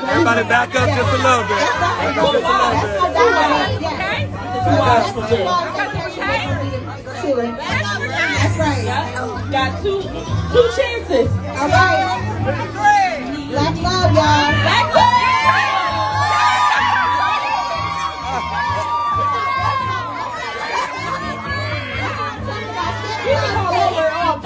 She caught that like D.A.B.A.T.E. Somebody get that on the contract. I'm singing, everybody.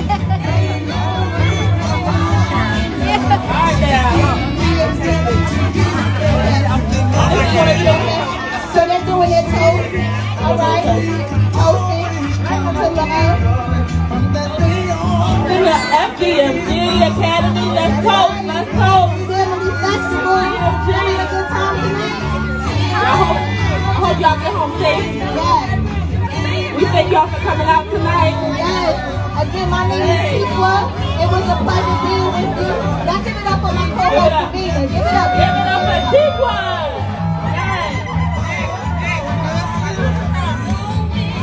Brothers and sisters, once again, on behalf of myself, the entire FDMG Festival organizing team, from Sister Hanera, Sister Keita, Brother Manny, Brother Murdoch, Brother Osaze, Chandra, Pilar, Demetrius, Righteous, Crystal, Deanna, Serena and Sabrina. Who else? Kevin. Come on, who am I missing? Natalie, Montrese. Who else?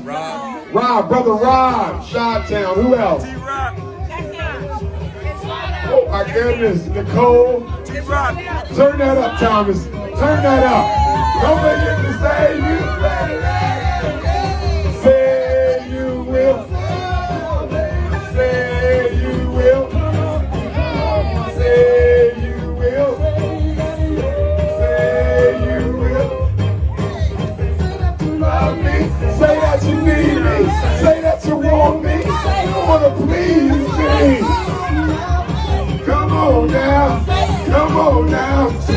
I still remember.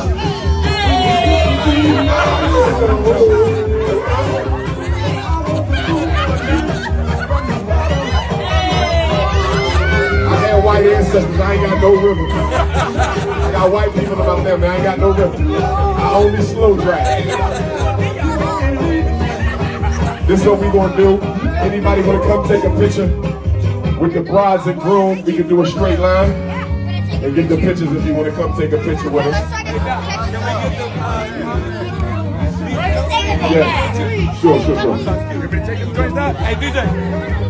Please travel safe. If you need an escort to your car, ladies, let us know. We got brothers who will walk you to your car if you don't feel safe. I love y'all. Can't wait to see y'all next year. New York City Black Parent Boot Camp, October 2nd. You don't have to live in New York. Register at drumarjohnson.com. Nat Turner, 1111. Cincinnati, September the 26th. Broward County, Florida, December the 4th. I got a few more dates today. Just text me if you want the calendar. I love y'all. Let's not stop. FDMG forever. Black people, black power, black family, and most of all, black love, y'all. God bless y'all. Hey.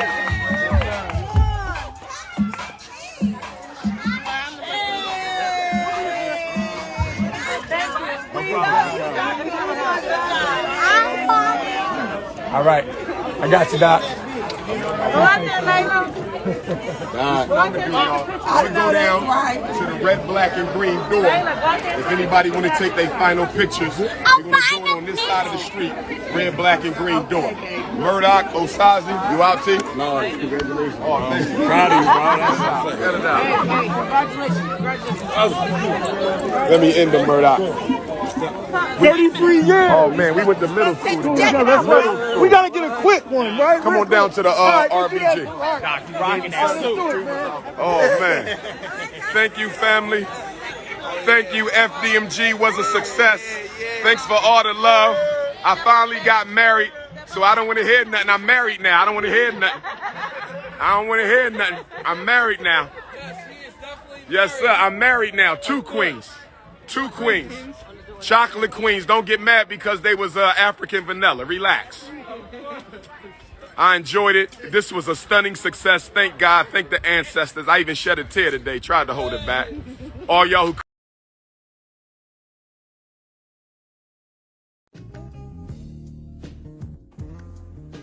All right, family, and there y'all go. Y'all got to see Umar. That was the first clip that we wanted to show you. I'm not sure if Renee wants to show the second clip before we start going in. You want me to show the second clip, Renee? Yeah, go ahead and show the second clip. Okay, all right. Yeah, so we got one more clip of Umar that we're gonna play, and then we're gonna go in on what we're experiencing in front of our eyes right now. You know what I mean? So yeah. So let's get into this next clip real quick. It was my idea. Shout out to the queens who I married during the fashion show. It was not a real wedding. As you know, you cannot legally marry two women in the United States. That's called bigamy. You can do it in the community, you can do it in the culture, but you can't do it through the government. Our fashion show was a scene, our wedding was a scene within our fashion show. Our wedding was a scene within our fashion show. Our wedding was a scene within our fashion show. We did not get married for real. We do not have a marriage license.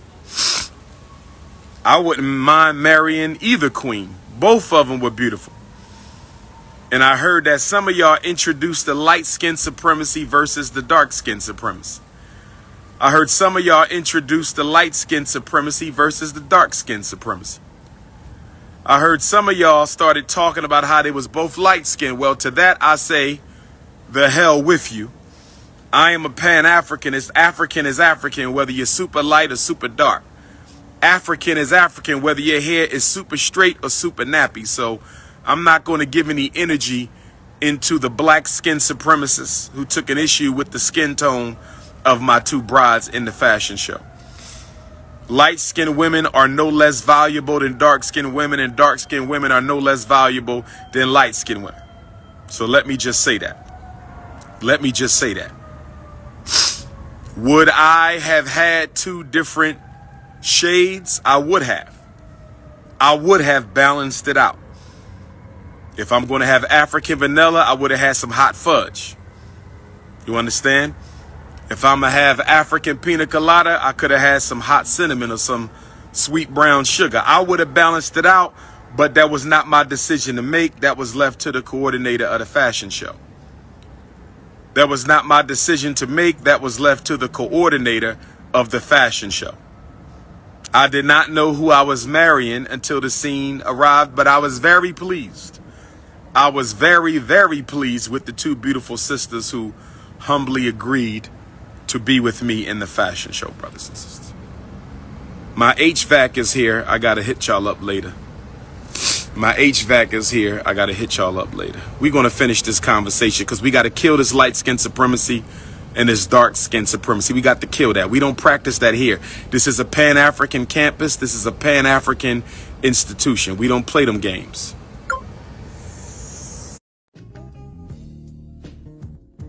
Okay, I'm triggered. I'm triggered, family. I'm totally triggered, right? Like, yeah, like, all right, time out on the polygamy real quick. We've been hammering home this thing. He just did his little fake wedding, and he just said that it wasn't a real wedding, it was a fashion show, and, it's not legal to marry two women in this country through the government, which is true. And and so he said it was all it was just a scene within the fashion show. Okay, that's fine. But I'm triggered because, and y'all should know why I'm triggered. This weirdo just got on his motherfucking soapbox, hit record, and started spewing a bunch of silly ass one drop fuck shit about some fucking dark skin supremacy and light skin supremacy.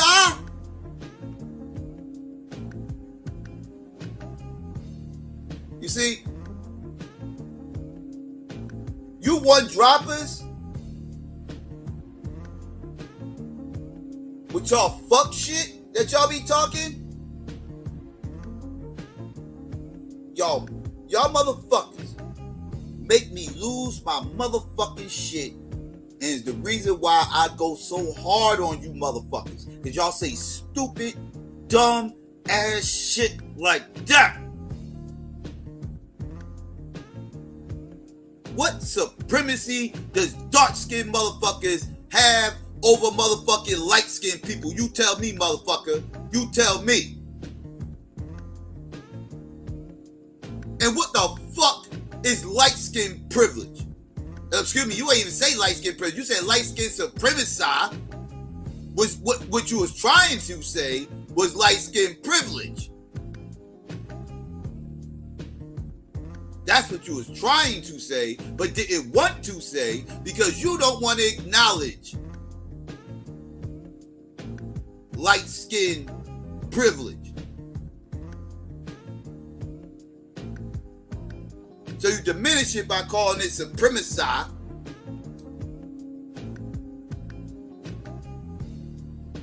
And you diminish colorism by calling it dark-skinned supremacy. You add these supremacy titles to colorist conversations because you want to preserve your one-drop bullshit, Umar. You one of these weirdos that run around here calling everybody black. You one of these weirdos that start talking this. We've been all over the planet first. We're native every fucking where. We're native to Asia. we native to the Americas. Lead to these weirdos. These hitting colors ass weirdos. That want to hold on to this facade, this myth, this pseudo historical bullshit where everybody on the planet is fucking black and we can make all these different fucking colors without any admixture whatsoever because we have the magic melanin that we got chameleon motherfucking cells in us and shit. We chameleons. We can turn dark skin, light skin, whatever the fuck skin we want to be. We can make our hair coarse. We can make it stringy.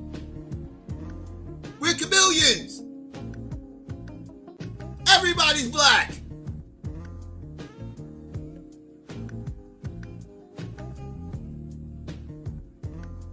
There was a whole ass load of light-skinned slaves that got off that fucking boat.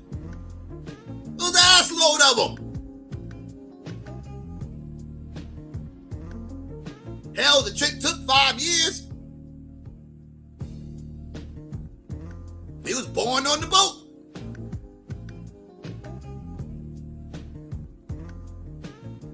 The fuck is wrong with you weirdos? You one drop is gonna stop playing with me, man. Y'all gonna stop playing with me with this silly shit, these silly ass terms, trying to uphold your bullshit.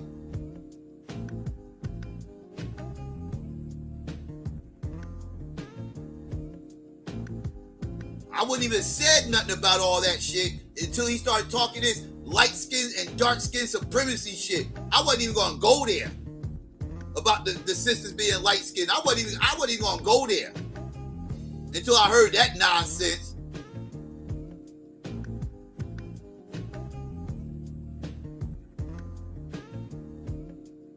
My bad. Go ahead, Renee. I'm gonna let you go ahead. I just got triggered. I got triggered. Like, I can't do it with these motherfuckers. My bad. Go ahead, Renee. Yeah, I want to address it too.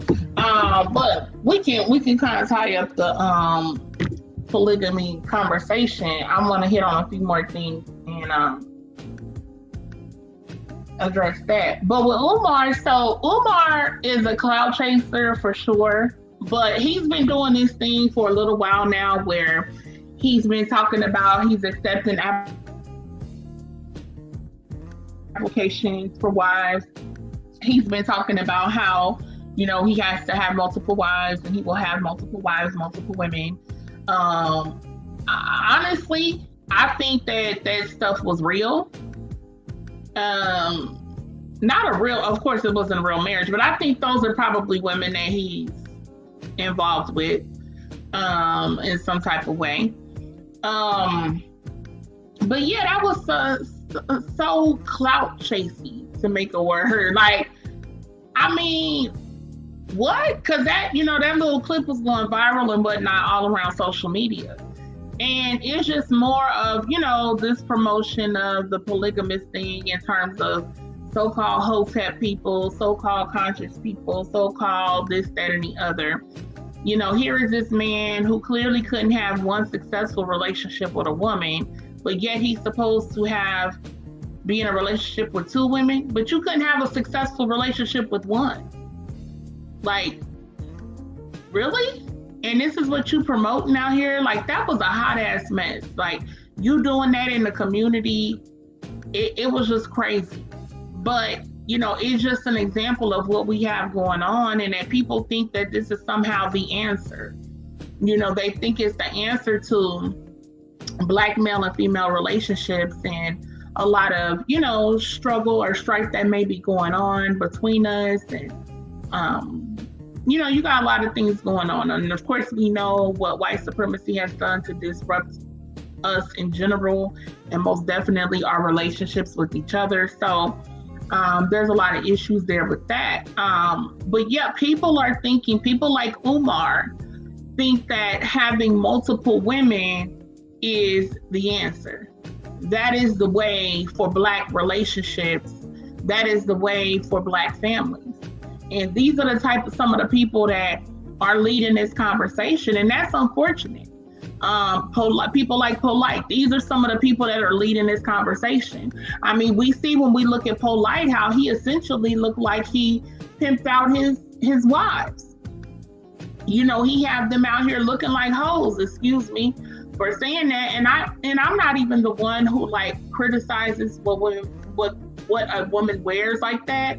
Like what she chooses to put on is what she chooses. But in terms of the way that they're always dressed, they're always being showcased by him. It looks like they're prostitutes. Okay? So a lot of the people that are promoting this lifestyle, no,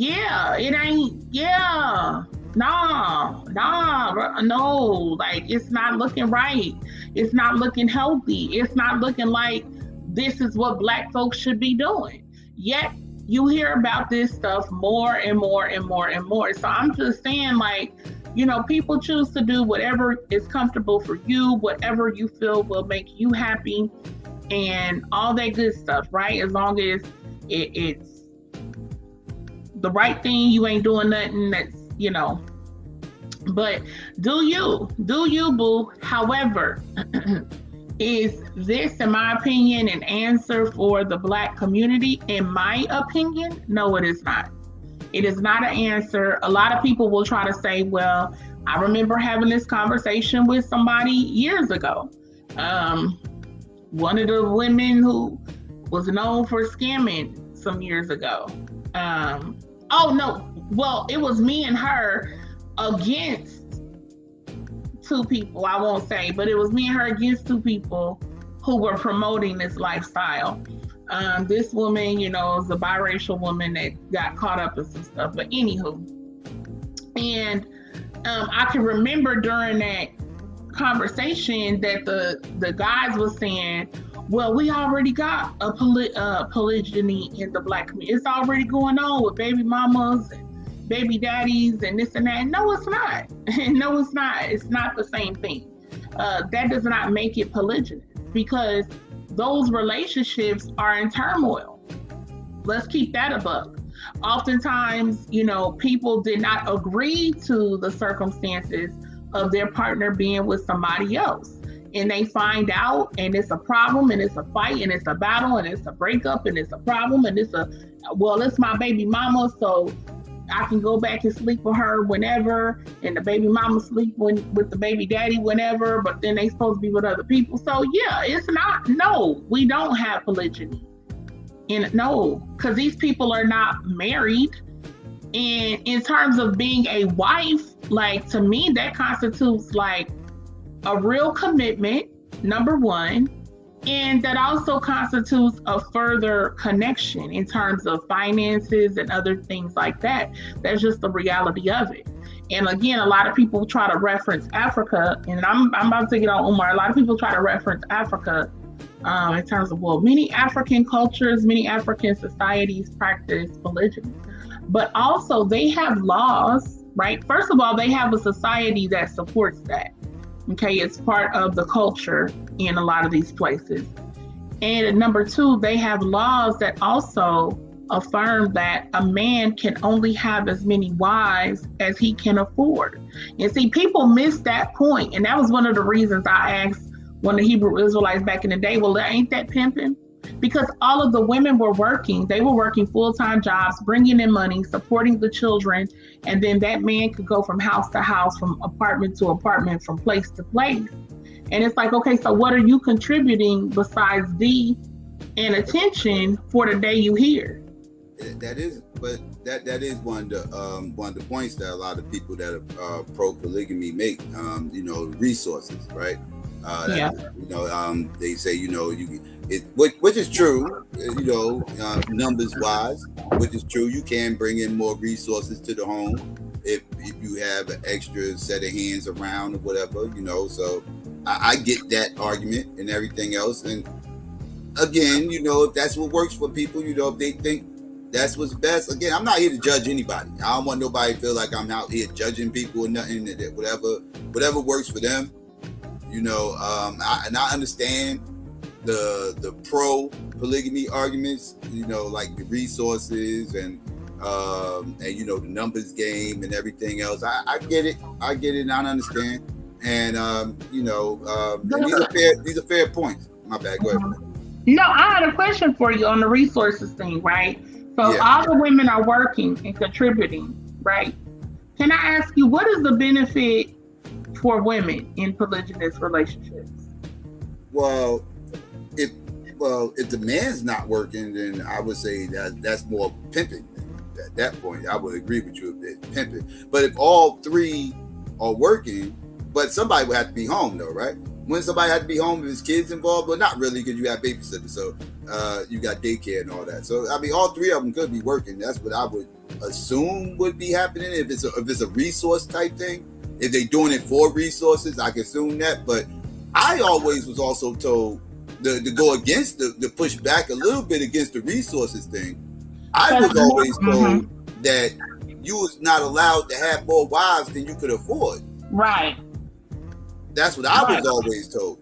So, you know, and that would mean that the husband would already have enough money to take care of you. So you wouldn't need your resources.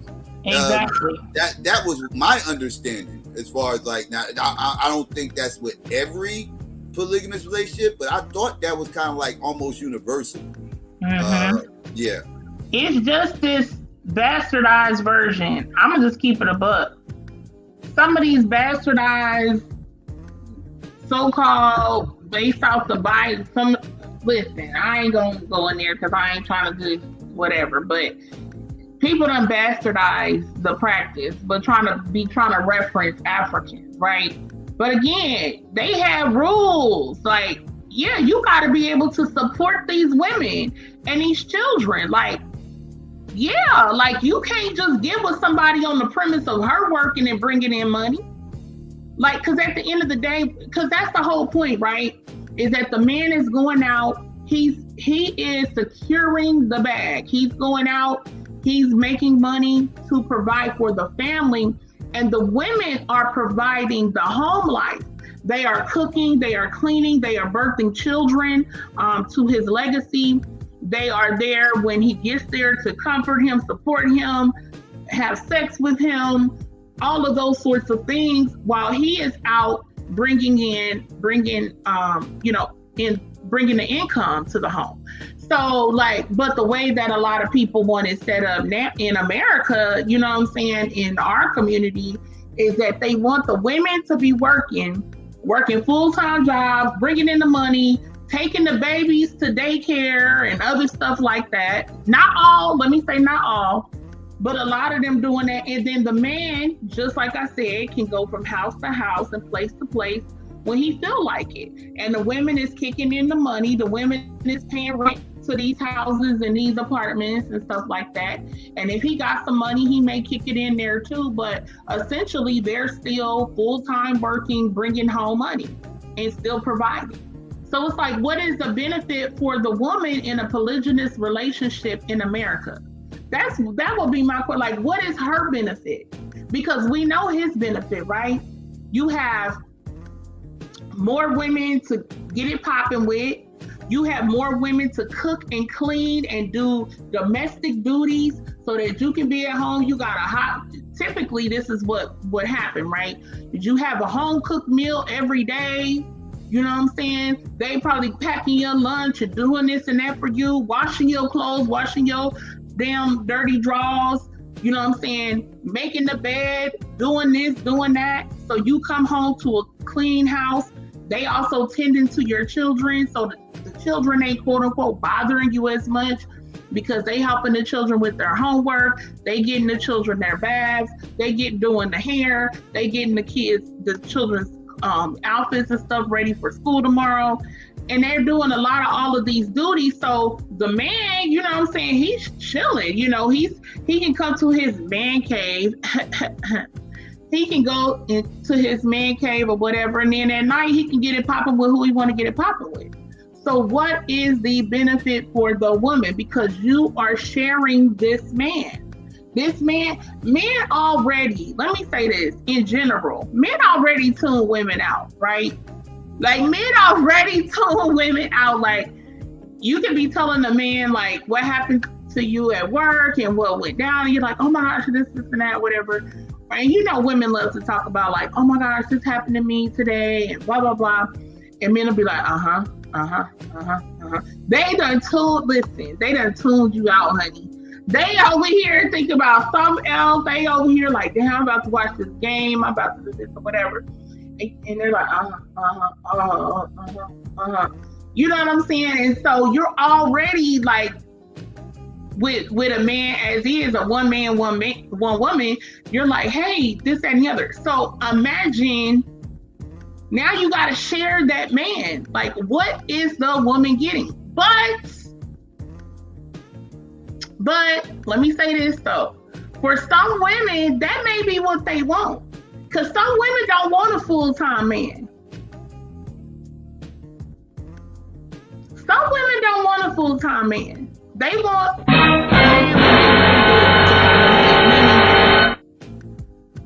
they can, you know what I'm saying, still do what they want. They don't have to have the tending to your man 24/7 type of thing. They can't. That's why side chicks, because y'all know the side chick thing is super popular too. But some side chicks really like that because they don't have to do the wifely stuff. They can get with him, have a fun time, right? They can go out, we're going to a concert, we're going out to dinner, you know what I'm saying? We're going out to kick it and party. They can have a fun time, they can get it popping and all that, how they want to get it popping. And then he's going home. And then she got to cook. She got to clean his dirty, nasty underwear and all that. Right. You know what I'm saying? It's like that. It's like that with the side dudes too. Like, you got dudes out here who only mess with girls who are in relationships for that very reason. You just said they don't want to deal with the other stuff, right? They don't want to do the pillow talk. They don't want to, they don't want to spend extra time and do all this. They don't want to do all the relationship stuff. They don't want a relationship. They just want to get in and out. And they know if they dealing with a female who's in a relationship, he knows what it's all about. Like, you know, she's only messing with him for one reason, the same thing he wants. And then he don't want neither one wants the relationship with each other. They just want a good time for a little while, then be off and go back to your normal life or whatever. So I know dudes that they don't mess with nobody but women who are in relationships for that very reason, because they don't want to deal with all the extra stuff. Right. So I totally yeah, for sure. So in that case, you know, like I said, there are some women who don't want a full-time man. They want, you know what I'm saying, a part-time man. So for some women that may work, but the problem with women is we get too emotionally involved more than men do. So most women will start feeling some type of ownership over a man that they are being intimate with and have had a child with, or maybe not, but just being intimate with and, you know, connecting and bonding with. They're going to feel some ownership there. So most women can't really, you have women who are like that, but most women can't be like that. At some point it's gonna go bad. So, but yeah, y'all, so we can, you know, that's the whole polygyny thing. You know, we know it is a numbers situation going on out here.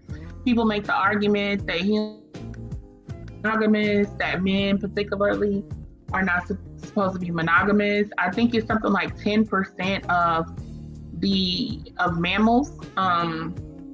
Only 10% of mammals are monogamous. So people will try to use this animal argument, but like I said, it's animals that eat their own poop, animals that throw their own poop, animals that eat their young and all this. So when people always trying to use animals, it's like, oh, well, see, the animal kingdom, they not monogamous. Like, okay.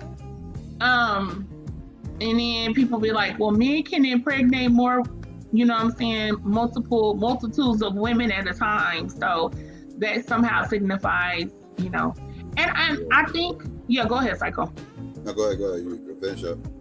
Yeah, I was gonna say I do think that there's an argument to be made. Like that's when we get into the social construct arguments, right, about monogamy and things like that. But oh my goodness. right. But the truth is, we do live in a society, though. Like that's the reality of it. So it may be a social construct, but it is one that has been seen to be more beneficial. If you really research it, it's shown that monogamy has shown to be most beneficial to humans than other practices. So, yeah.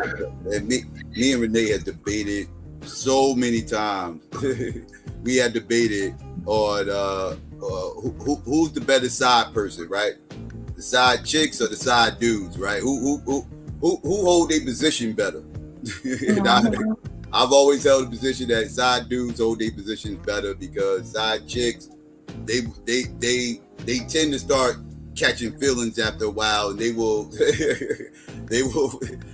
mess around and start making themselves known, start doing those things because they eventually start wanting to be the main woman. Eventually, if it goes on long enough, I've seen people go through these things. Side dudes, they in, they out, they know their position. Them motherfuckers, they on their job, and women cheat better than dudes. I'm just going to go ahead and put that out there. Like I hold that position. And men cheat more than women. You can't prove that. You can't quantify that. And you can't prove stuff you saying either. That's your opinion. I can prove they cheat better. Oh, no, I said they cheat better. I didn't say more. And men cheat more. I didn't make the claim. I didn't make the claim who cheats more. I made the claim who cheats better. How can you prove that women cheat better? You can't prove that. Yeah, I can. I go off the percentages on who get caught more. Who get caught more? That don't mean, but also people who cheat more are going to get caught more. But who are these guys cheating with?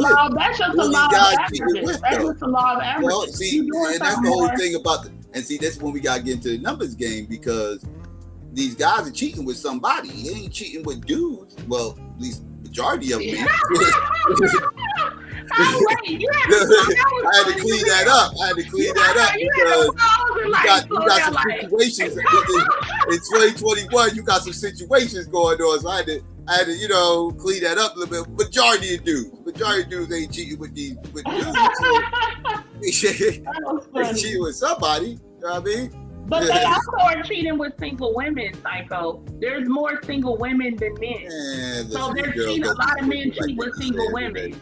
These girls that be single like that don't always fly. Like we just talked about the numbers game. So you gonna have more single black women. So men that are in relationships or whatever that women are better at it. They're better at it. Y'all clean up y'all evidence better than dudes. Y'all know y'all better at it because y'all the ones who normally, because of the perception that guys cheat more, most women are in relationships with men thinking that he either cheated on her, is going to cheat on her, or is going to cheat on her. Most women have this in their head. I just have that. I just hold that position. Most women feel this way, right? And because of that, women are detectives, right? I mean, and like men are horrible detectives. Like men get all up in their egos, and they ain't even thinking about really check. Most men ain't even thinking about checking for what their woman is doing because they so caught up in their fucking ego, thinking my woman know where it's good at. She'll never cheat on me. Like these little, I done touched on this shit before too. These type Negroes, like you type Negroes that think like that, them little side dudes that I was just talking about. They prey on you type motherfuckers that I'm talking about right now. The motherfuckers that think they girl will never cheat on them. My shorty will never cheat on me. She's faithful to me. She know where it's good at and all this other shit and blah, blah, blah, blah, blah. Side dudes prey on you motherfuckers and they make it their mission to bang your girl out because y'all motherfuckers done gave, y'all motherfuckers sitting up here giving out motherfucking free motherfucking challenges to motherfuckers like my girl never cheat on me. Dudes take that shit up as a fucking challenge. They gonna sit up there and being that you hold this position that your girl never cheat on her, on you, she understands this, so therefore she feels like she can get away with murder now because she done already earned your trust. She got your undeniable trust like unconditional. You will never believe it. Even if it came out that she did it, you wouldn't believe it because you already stuck on stupid. So like side dudes prey on you motherfuckers. I just had to put that out there. But let me get back on track.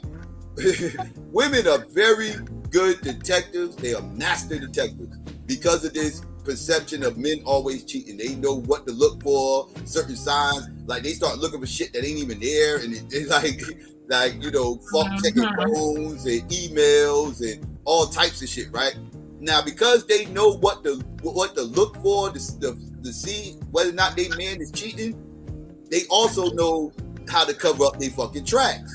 If they go out and they decide to step out, they know what to cut. They know to make sure to clean out all your emails, do all this, clear out your phone, do all this other, anything else. Make sure I got this and make sure I did that. They're very careful and selective when they cheat. They're more selective than dudes too. Dudes ain't that selective when they men are not selective. Yeah, it's all about opportunity and everything else. But when girls cheat, they're very selective on who they're cheating with, and they're very and they thought about it for a while. I can see that. They like I said, they just know how to clean up their tracks better. Dudes are sloppy. When dudes cheat, you want to say dudes cheat more, whatever. I don't want to get neither one of us can prove it. I'll just give you that or whatever. Right, just for the sake, just to keep the conversation going, I'll give you that. But they might cheat more, but they are definitely more sloppy. They're more sloppy. Women, like I said, they as far as getting caught, as far as who gets caught more, because men definitely get caught more. As far as who gets caught more, like again, that's because women know what they're doing. Like my bad, but go ahead. I agree with some of the stuff that you said. I agree with some of the stuff that you said in terms of men are sloppy. Men, it is about opportunity. You know what I'm saying? If they can get it popping real quick with the stick, they will. Like they not being hella selective, like on who the girl is. You know what I mean? Like if she may look good to them at that moment or whatever. Okay, what's up? You know, type of thing. But yes, I do feel as though men cheat more. You know, that has been well documented. Okay. There are a lot of different studies and statistics that back that up and support that. Okay. So yeah. Anywho. But what numbers you just said support that? I said that there are many numbers and studies and statistics. We're gonna go through those tonight later. We're gonna go through those off air, me and you, one-on-one. All right, I will give you that for now. Right, that support that. But as far as Umar, let me go back to the Umar thing, right? Because we probably about to get off of here, y'all, shortly. But let's go back to the Umar thing real quick, right? To the color thing, right? Like, what the hell? Like, what the hell was he talking about?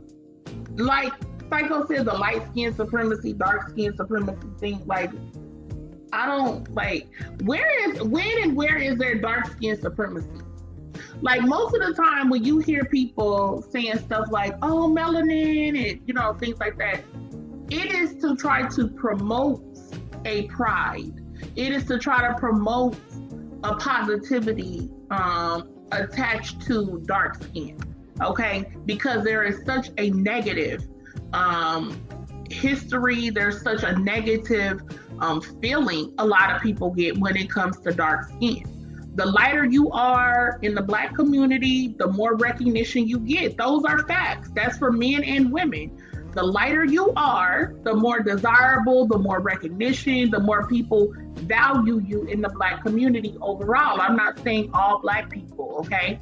But a lot of Black people see things that way. That's just what it is. And that's in 2021. So the dark skin supremacy and both quick. And you know what? And I'm not going to say Dr. Umar is a colorist or whatever like that. But first of all, the one chick seemed like she was biracial. Let's keep that a buck. And Dr. Umar is most definitely a one dropper. Let's keep that a buck. Okay. And he already said before that he has a child with a biracial woman. Okay. And I remember seeing one of his lectures like several years ago, and he was talking about the one drop thing, how, you know, it don't matter, you're black, you're African. You know what I'm saying? Don't matter if you have a white mama or father or whatever, you're African. And blah, blah, blah. Talking about your white parent can't come, but you are African. What kind of shit is that? Like, this is the type of confusion. And this is why, like, I really supported Dr. Umar back in the day, but I don't feel like any black children need to be going to that school. You guys, this man is all over the place. Like, the stuff that you're pushing is ridiculous. You had this fake ass wedding thing going on. That was a hot mess. That looked horrible. That's ridiculous. You can't have a single successful relationship with one woman, but you running around here promoting polygamy, polygyny, and you talking about you taking applications for wives and all this other crazy stuff. Then you sitting here, you telling people that they can have a white parent, but they're still African, they're still black. Like, that one black parent trumps everything. No, false, and incorrect. And see, that's the problem there. And for somebody as richly melanated as Dr. Umar is, like, promote that. You know what I'm saying? Promote that black man, black woman, black child. When you start allowing, you know, biracial people to be seen as black, you are endorsing interracial relationships. I don't care what nobody say, because what you are saying is that you only need one black parent.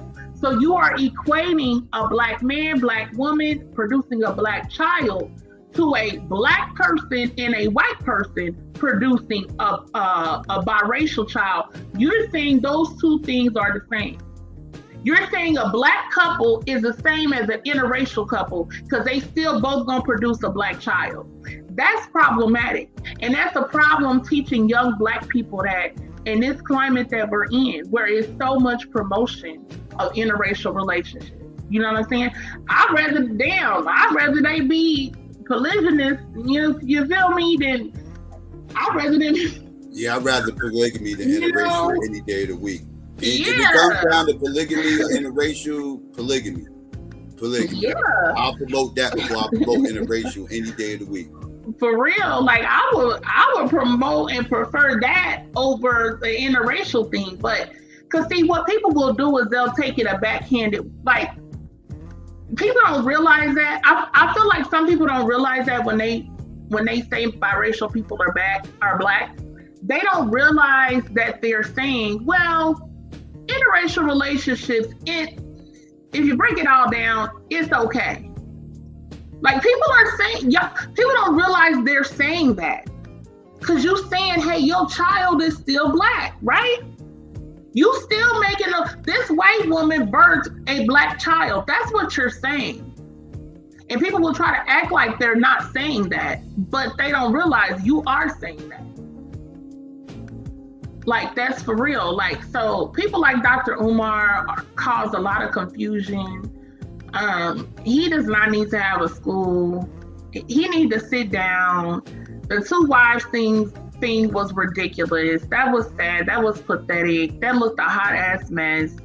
And I'm sorry, but you know, and I ain't really trying to disrespect the women like that, for real. I'm really not, but that's definitely on some pick me vibes to even be doing that. You know what I'm saying? To participate in that. That's on some pick me shit. Like, I'm sorry. That's pick me all day. Like, were you going to sit up here and participate with this damn weirdo supposedly, you know what I'm saying, proposing to y'all and being y'all husband and getting married and everything, and you going to do it with another woman and all? Man, get out of here. That is the insanity. And see, what people do is then they start saying, these hoteps and these pro-blacks is doing this and that. No, that's Dr. Umar doing that. Talk about him specifically. Like, that's him doing this crazy stuff. But yeah, anyway, y'all. But we had a little discussion on the polygyny thing. You know, do you, boo? Do what works for you. But do I think this is an answer for the Black community? No, I do not. I do not. I believe it's a lot of confusion for children. I believe that a lot of people think they might like it, but in the end, I don't think it's fulfilling to the women. I don't think that the men realize what's going to be required of them. And I don't know, because and then they like the Kevin Wesley was like, oh, it's about love and love. Man, get that out of here. You know what it's about. Okay? In my opinion, it's more about lust than it is about love. And that's not everybody, but for a lot of people, it's more about lust. So let's keep that above. Well, I would say with the men, it might be that might be the case. I think with the women, I think the resources and the number of things actually does play a role in their decision making. I don't necessarily think it's lust with them per se. I think it does have a lot to do with the resources and the numbers thing in their head, and they feel like this is better than nothing. So they kind of settle for that because they don't feel like they could find a monogamous relationship with a good quote unquote black man, so they figured they could find a good one to share with somebody, and plus resources. I think that plays a huge role with the women. The men ain't thinking about the resources aspect and everything else. That it's lust with them. I would agree. Mm-hmm. I would agree on that when it comes to the men. But I don't think the women. I'm sorry, but like in this type of dynamic, I don't think the women are thinking about the resources because to some degree, I feel you on that. But the women are having to work and everything. They gotta work. So like, what's the resources? Why can't he work, she work, and you bring your resources in the home? Same reason why somebody would share an apartment with somebody. Both of y'all working, but y'all splitting the bills. Right, but when you add more people, you add more. Things gonna cost more. You have to accommodate. Okay, because here's the thing, right? You have to accommodate that new woman you're bringing in and her children or whatever other children y'all might have. You got to accommodate that too. It's the amount that you're putting out is not going to stay the same. So if you do a situation where you have another woman come in, let's say she had 2 children, right? And you have another woman come in, you have your actual wife or woman, y'all have, let's say, 2 children. So now it's 4 children in the home and a whole other adult. So now y'all got to go get another home. Y'all got to go find another home where it's enough room, it's enough space. Y'all got to buy more furniture. You got to buy more food. Yeah. You got to spend more on water, on if she's bringing in gas, kids. energy. If she's bringing in kids, if it's just her, not so much. It might.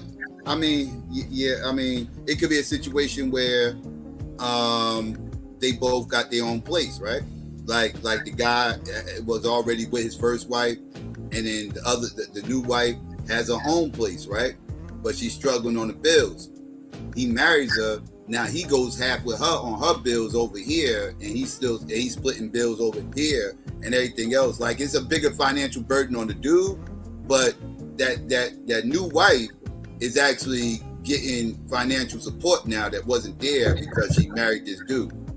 But can I ask you something? But why couldn't she have all the financial support from him if they was just in a marriage together? Well, and you wouldn't have to split his money, because the wife is like, let's say the original wife, her money is being split. You know what I'm saying? Yeah. She getting the shaft because before her man was with her, right? And so whatever he made, whatever his income, all that's coming into the house. But now that he got another wife, a new wife, well, now he got to split up his income. He got to make sure she has some money. He got to make sure he's kicking some money to her too. So it's kind of like, it's 6 in one hand, half a dozen in the other. You know what I'm saying? Like, it's kind of, you're not really coming out on, like I said, it's more like, what do the women get? Because like I said, if you think about it in that way, his income is being divided. Like, she's getting less money in her household from her husband. Well, that would be more along the lines of the old wife who could feel that way, right? But the new wife can't really feel that way because she didn't have nothing. Yeah. So now she gets half of her bills paid, and she didn't have nothing before. Now she at least gets half of her bills paid. Like so, that's not a loss for her per se because she went from nothing to something. Now the first wife, I can understand your argument because now she already had him and access to his resources, and now those resources just got cut in half.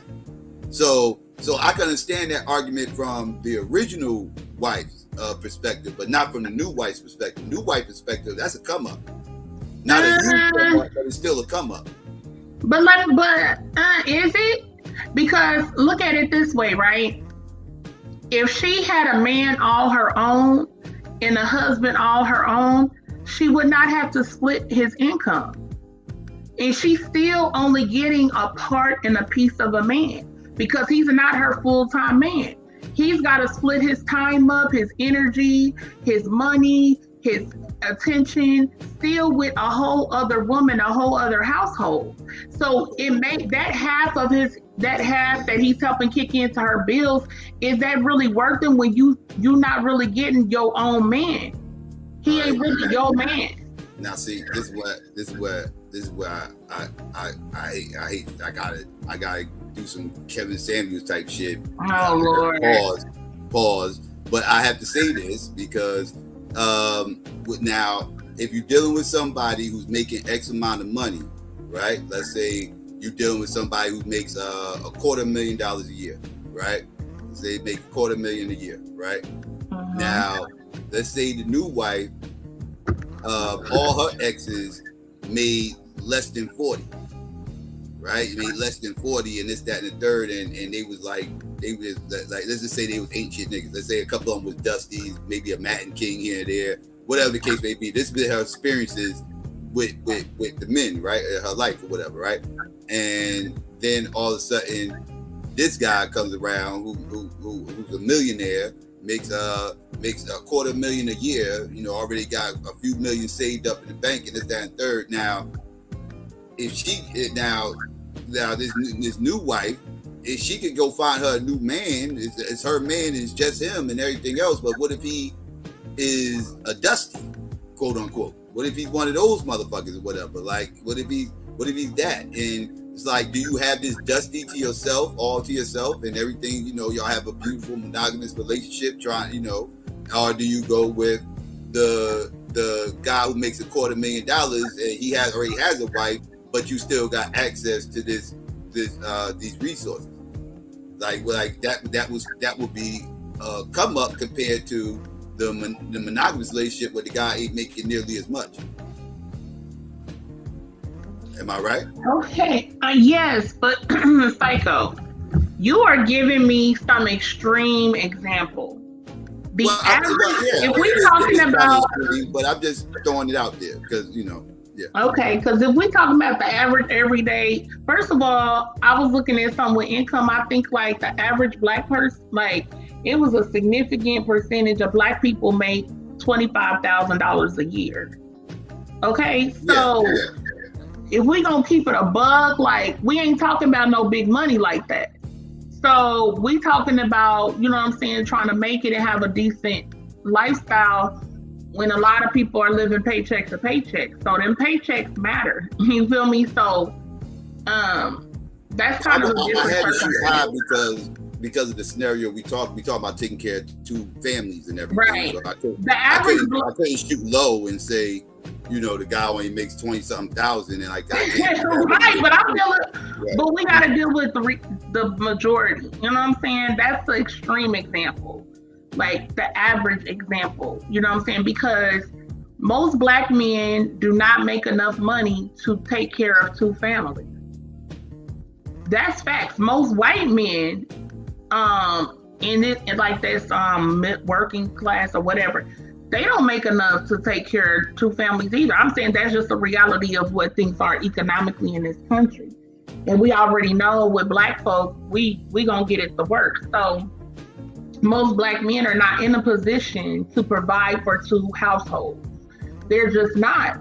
So in terms of the polygamy argument with most black people in America, that's not really a sound argument. The argument is really not sound when you look in terms of the economics of the situation. It would have to require that the women... It's a hypothetical.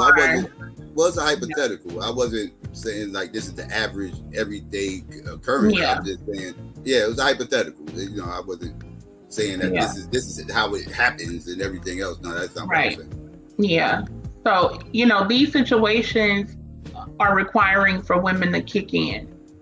But in that hypothetical, though, wouldn't that be a come up for the new wife, though? In that hypothetical? Could, yeah, absolutely. It could, yeah. Okay. Mm-hmm. That was my only.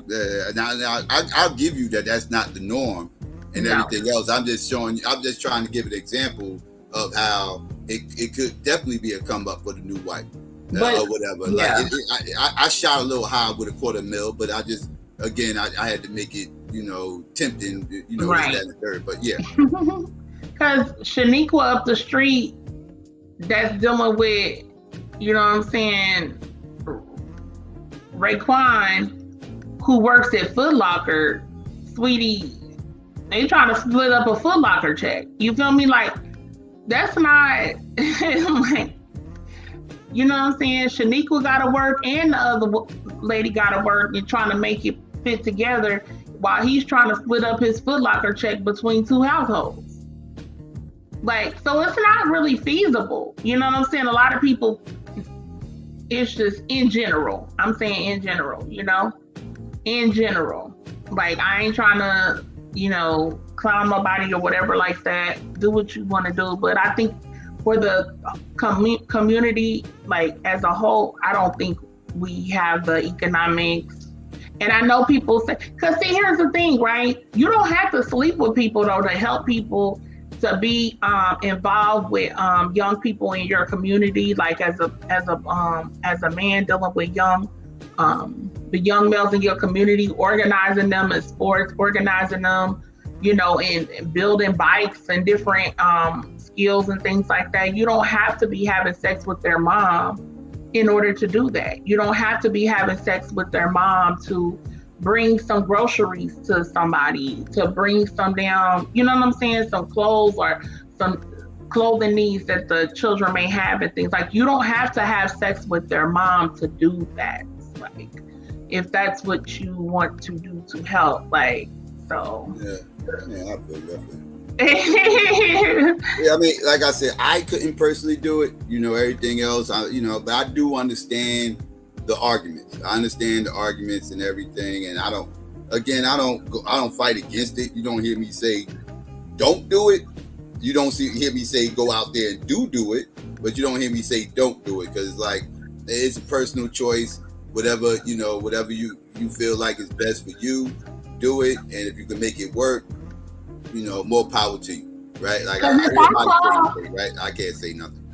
Yeah, because if I call, you gonna have to pick up. Mm-hmm. And what's good? I'm calling you with your other wife. Yeah. Say that again. Say that part again. Anyway, but yeah, I call like, what's good? Like, yeah, that phone need to be picked up. Like, what's going on? And then you with your other wife today? My bad. Like. Or I'm trying to call you like, oh my gosh, this happened. Blah, say, blah, like, I need you to do this, and this. And you're like, oh, well, you know what I mean? I'm with my other wife. Yeah. Then are you really my man? Because I can't have you when I want you and when I need you, because you may be with her. So, yeah, I don't know what kind of relationship that is. But again, do you. Whatever works for you, man. Whatever works for you. More power to you. If y'all can make it work, make it work. As long as y'all making black babies, I'm all right. And then Shorty had said something earlier. Shout out to Shorty. I don't know if she's still in here, but I was cracking up. I had seen her comment earlier. She said, I ain't gonna be having no other woman throwing off my pH balance. I know that's right. You feel me? I know that's right. Because that can happen. You know what I'm saying? He dipping over here and then dipping in here. You know what I'm saying? Throwing out pH balances and all this other stuff. Hell no. And then how clean is no. See, it's too many. No. See. We getting into too many things. And then you be like, well, what did you do with her? You know, women wouldn't know that stuff. Yeah. So Well, how long was that, and what y'all do, and what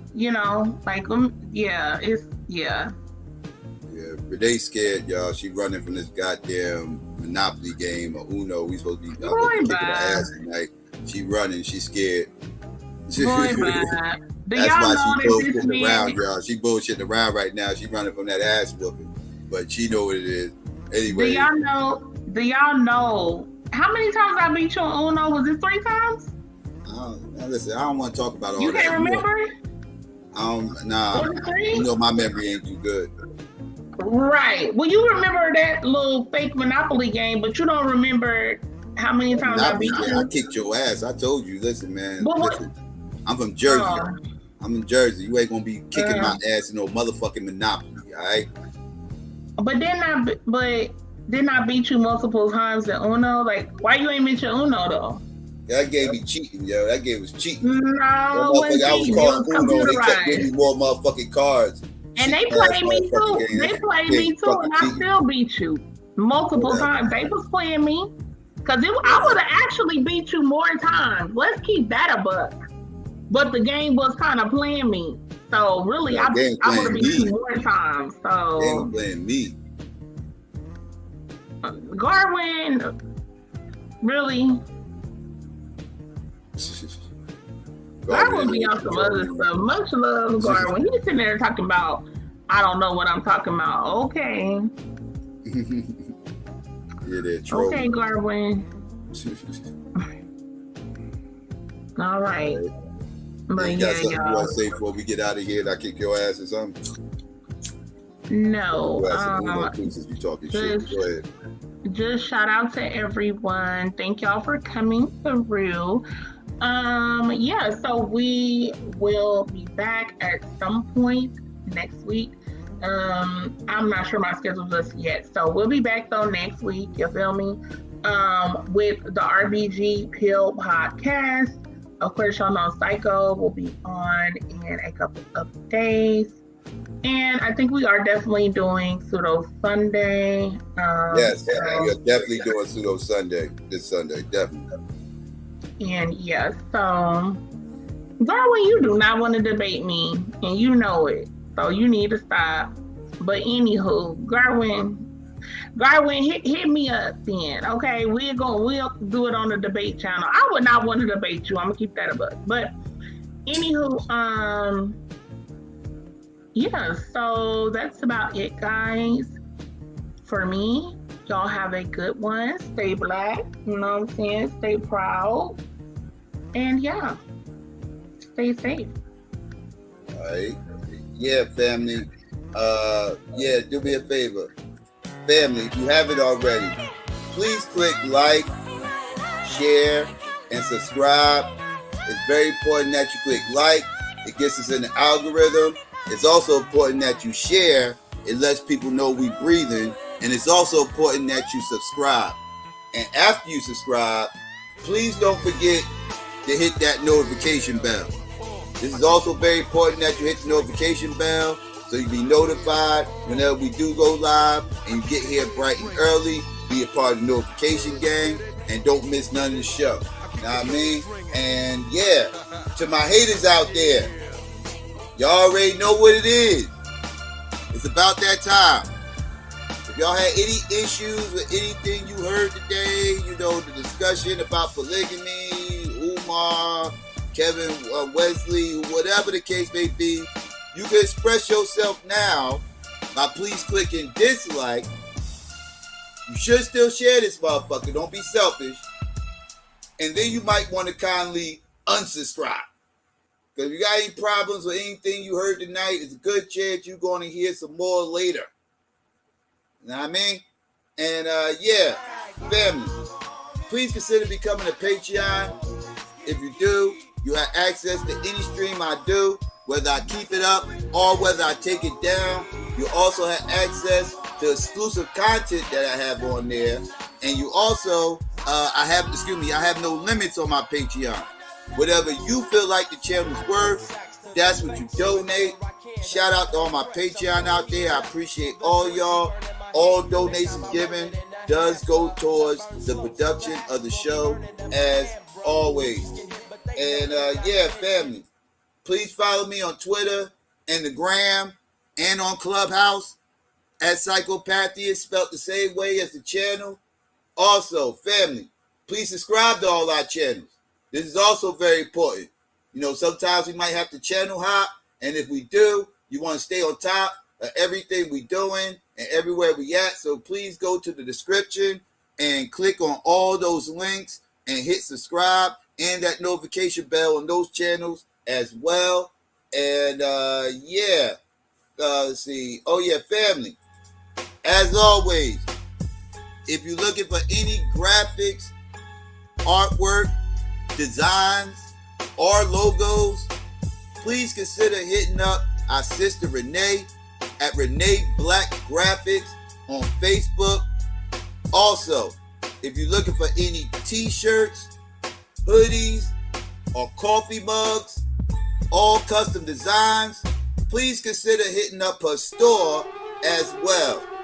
All these links, just like all the other links, will be in the description box as always.